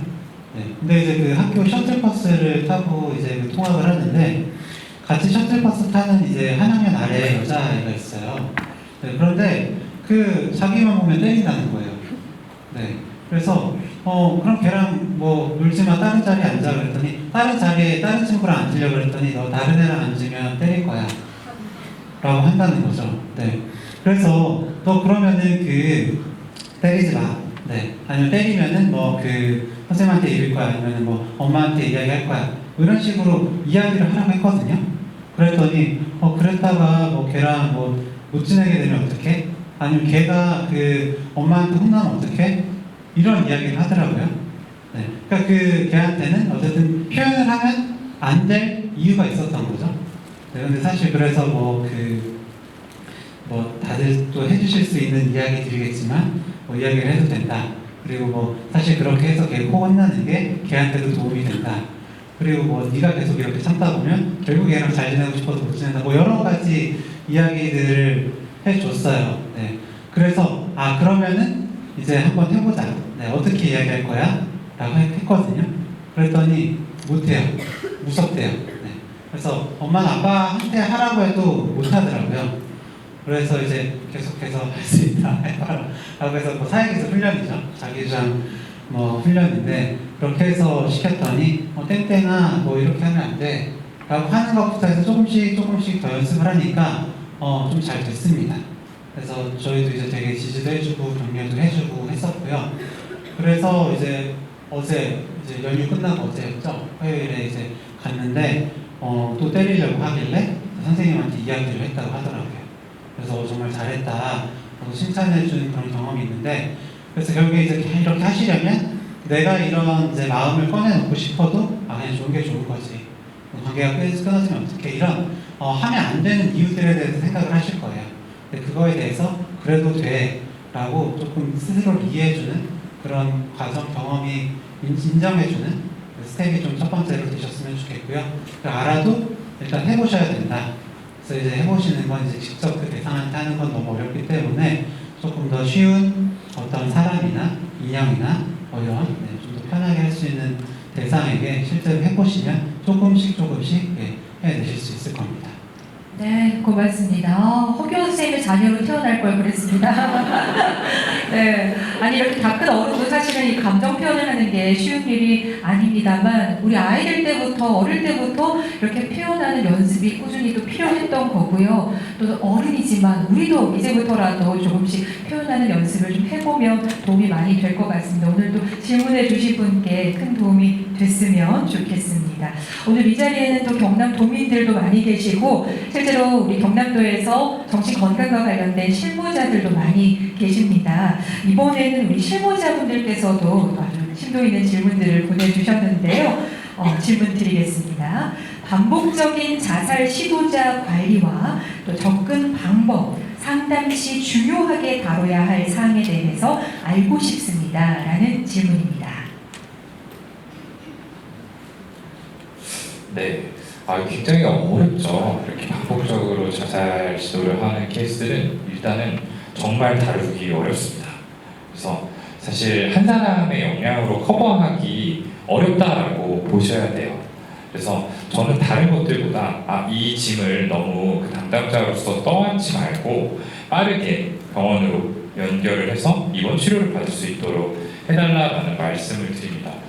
근데 이 과정이 사실 쉽지는 않으실 거예요. 아마 이제 여러분들 중에서 어떤 분들은 저와 비슷한 마음이 좀 있으실 거라고 생각을 하는데, 이제 저도 개원의사로 일을 하다 보면은 이제 병원에서 진료를 보는 분들 중에 이렇게 좀 반복적으로 장애나 자살을 좀 이런 위협성이 있도록 시도를 하시는 분들을 만나게 돼요. 근데 이분들을 이제 머리로는 내가 빨리 지금 상급기관에 보내가지고 입원 치료를 받도록 해야겠다라고 생각이 들면서도 한편으로는 뭔가 내가 더 도움이 줄 수 있는 부분이 있지 않을까? 라는 생각에 이걸 놓지 못하고 뭔가를 좀 더 해주려고 하는 경우들이 있습니다. 이런 심리를 이제 렉스키 판타지, 이제 구원 현상이라고 부르는데, 내가 이 사람한테 어떤 정말 중요한 도움을 주는 구원자 역할을 하고 싶다라는 어떤 심리적인 욕구죠. 근데 이런 것들 때문에 저는 정말 이렇게 오랫동안 계속해서 자살 시도들을 하는 분들을 한번 그냥 끝까지 끌고 간 적이 있었어요. 그러다가 결국에는 저희 병원 대기실에서 제가 처방한 약을 한 번에 드셔가지고 쓰러지시는 일이 있었거든요. 그래서 119가 출동해가지고 바로 이제 입원을 하시게 됐었는데, 그걸 계기로 나는 아무래도 이렇게 좀 선의에 의해서 도움을 주고 싶은 마음에 끝까지 이분을 붙잡았던 거지만 이분한테는 그게 더 좋은 방법이 아닐 수 있겠다라는 생각을 하게 됐습니다. 그래서 사실은 이 반복적인 자살 시도를 하시는 분들, 현실적인 여건으로 곧바로 또 입원 연계를 하는 게 어려우신 경우들도 분명히 있을 거라고 생각을 하는데, 어쨌든 너무 이 짐을 다 끌어안고 계시지는 말고 가급적이면 의료기관의 도움을 빨리 받으시라는 말씀을 제일 먼저 드리고 싶습니다. 네, 저희가 또 약속한 시간이 이제 다다르고 있습니다. 우리 실무자님께서 보내주신 마지막 질문을 끝으로 마무리를 해보겠습니다. 마지막 질문입니다. 자해하는 학생들에게 어떻게 다가가야 할지 고민이 됩니다. 라는 질문인데요. 답변을 부탁드리겠습니다. 네, 학생이기 때문에 소아청소년 전문의 노동 선생님께서 제일 잘 해주시지 않을까 싶은데요. 근데 저는 어떻게 해야 되는지는 잘 모르겠습니다. 이미 잘 하고 계시지 않을까라고 생각을 하고요. 결국에는 어떻게 하지 않는 게 더 저는 중요한 것 같아요. 네. 그래서 좀 평가하지 말라라고 하잖아요. 그래서 너의 행동이 이제 잘못된 게 아니다 라는 식으로 메시지만 가지 않으면 저는 기본적으로 되지 않나? 그러니까 물론 이제 그 행동을 칭찬하거나 다 받아주시라는 것도 아니고, 그러니까 평가하지 않는 게 제일 중요한 것 같아요. 아까 죽음도 마찬가지고 자살에 대한 마음도 마찬가지고 자해에 대한 마음도 마찬가지지만 자해 자체를 원하거나 죽음 자체를 원해서 하는 게 아니라 결국 사는 게 너무 괴로워서 혹은 자해를 하지 않으면 어쩔 수 없는 그런 충동들, 괴로움이 있기 때문인 거잖아요. 그래서 그냥 그 자체를 다루려고 하거나 아니면 이 자체를 다루기가 어려우면 그냥 아예 현실적인 그런 다른 이야기로 좀 돌리는 편입니다. 자해도 어렵죠. 이게 좀 쉽게 해결이 잘 안 됩니다. 근데 이제 제일 중요한 거는 아마 여기 계신 분들 다 아실 거라고 생각을 해요. 자해라는 거는 이제 하나의 표현형이기 때문에 이 행동에만 포커스를 맞추다 보면은 이 내담자하고 라포를 형성하기가 어렵죠. 결국엔 그 행동이 잘했냐 못했냐, 바꿔야 된다 안 된다 여기서만 이야기가 그치고 더 깊게 들어가기가 어려워요. 근데 아무래도 이제 이 행동 자체가 좀 주는 압박감이 있죠. 우리가 좀 이걸 빨리 해결해야 된다는 생각이 있기 때문에 그럼 어떻게 하면 이 행동을 없앨 수 있을까에만 자꾸 좀 집착을 하게 되고, 그러다 보면 이야기 자체가 더 깊게 이루어지지 못해서 계속 그 자리에 머무르게 되는 것 같아요. 핵심적인 부분은 이런 행동을 하게 만드는 이유를 파악하는 부분이 아닐까라고 생각을 합니다. 근데 자해 심리가 생각보다는 좀 다양해요. 그러니까 스스로가 너무너무 미워서 어떤 자기 처벌의 목적으로 하게 되는 경우들도 있고요. 아니면 뭔가 부모님이라든지 주변 사람들을 좀 컨트롤하고 싶은 그런 목적에 하는 경우도 있고요. SNS를 통해서 이 자해와 관련해서 자해계, 자해러 이런 용어들이 있죠. 그래서 집단의 소속감을 느끼기 위해서 여기에 좀 동조하는 경우도 드물지만 있습니다. 그래서 좀 충분한 상담을 우선적으로 진행을 하시되 자해 행동 자체는 네가 이렇게까지 마음이 힘들어질 이유가 뭘까로 돌려서 그 안에 있는 심리를 들어보는 게 가장 우선이 아닐까 싶어요. 그러다가 이제 나름의 이 이유를 찾았다라고 생각이 된 시점에 거기에 맞춰서 좀 대응을 하시면 어떨까 싶습니다. 네, 두 분께 정말 감사드립니다. 오늘 우리 경상남도 또 정신건강의 날 기념을 하면서 실무자분들과 또 경상도민 여러분들께도 두 분과의 만남이 또 의미 있는 시간이 되셨길 바라는 마음에서 오늘 정신질환에 대한 또 시야를 넓혀주신 오동훈, 허기영 간사님 두 분께 큰 박수 다시 한번 드립니다. 감사합니다. 네. 오늘 이렇게 또 의미 있는 강연을 해주신 두 분께서요, 또 특별한 서비스로 여러분들 중에서 원하시는 분들에 한해서 행사가 종료된 뒤에 기념 사진 촬영도 함께 해주신다고 합니다. 원하시는 분들께서는 마치고 우리 외부자들과 사진 한 장 꼭 찍어 가시길 바라겠고요. 네, 2023 경상남도 정신건강의 날 기념식 오늘 준비된 순서는 여기까지 마무리하도록 하겠습니다. 마지막으로 한 가지 안내 말씀드립니다. 경상남도광역 정신건강복지센터에서는 정신건강의 날 기념식과 관련해 오늘 참가자 여러분들께 소중한 의견을 청취하기 위해서 여러분 휴대전화 번호로 만족도 조사를 위한 링크를 전송을 드렸습니다. 바쁘시겠지만 잠시 시간을 쪼개서 소중한 의견을 보내주시면 향후에 저희가 조금 더 완벽한 행사를 준비할 수 있도록 도움을 받도록 하겠습니다. 만족도 조사도 꼭 한 분도 빠짐없이 참여를 해주시길 부탁드리겠고요. 또 하나 기쁜 소식이 있습니다. 참여자분들에 대한 감사의 마음을 담아서 저희가 또 소정의 감례품도 준비를 했거든요. 나가실 때도 한 분씩 선물 받아가시길 바라겠습니다. 앞서 안내해드렸던 우리 질문에 15분 채택되신 분들도 앞서서 함께 입구 쪽에서 사인 저서 수령을 해 가시길 바라겠습니다. 자, 그럼 오늘 또 2시간 동안 함께 함께 해주신 여러분 대단히 감사드리고요. 오늘도 행복하고 건강한 마음 잘 챙기시길 바라겠습니다. 함께 해주신 여러분 대단히 고맙습니다.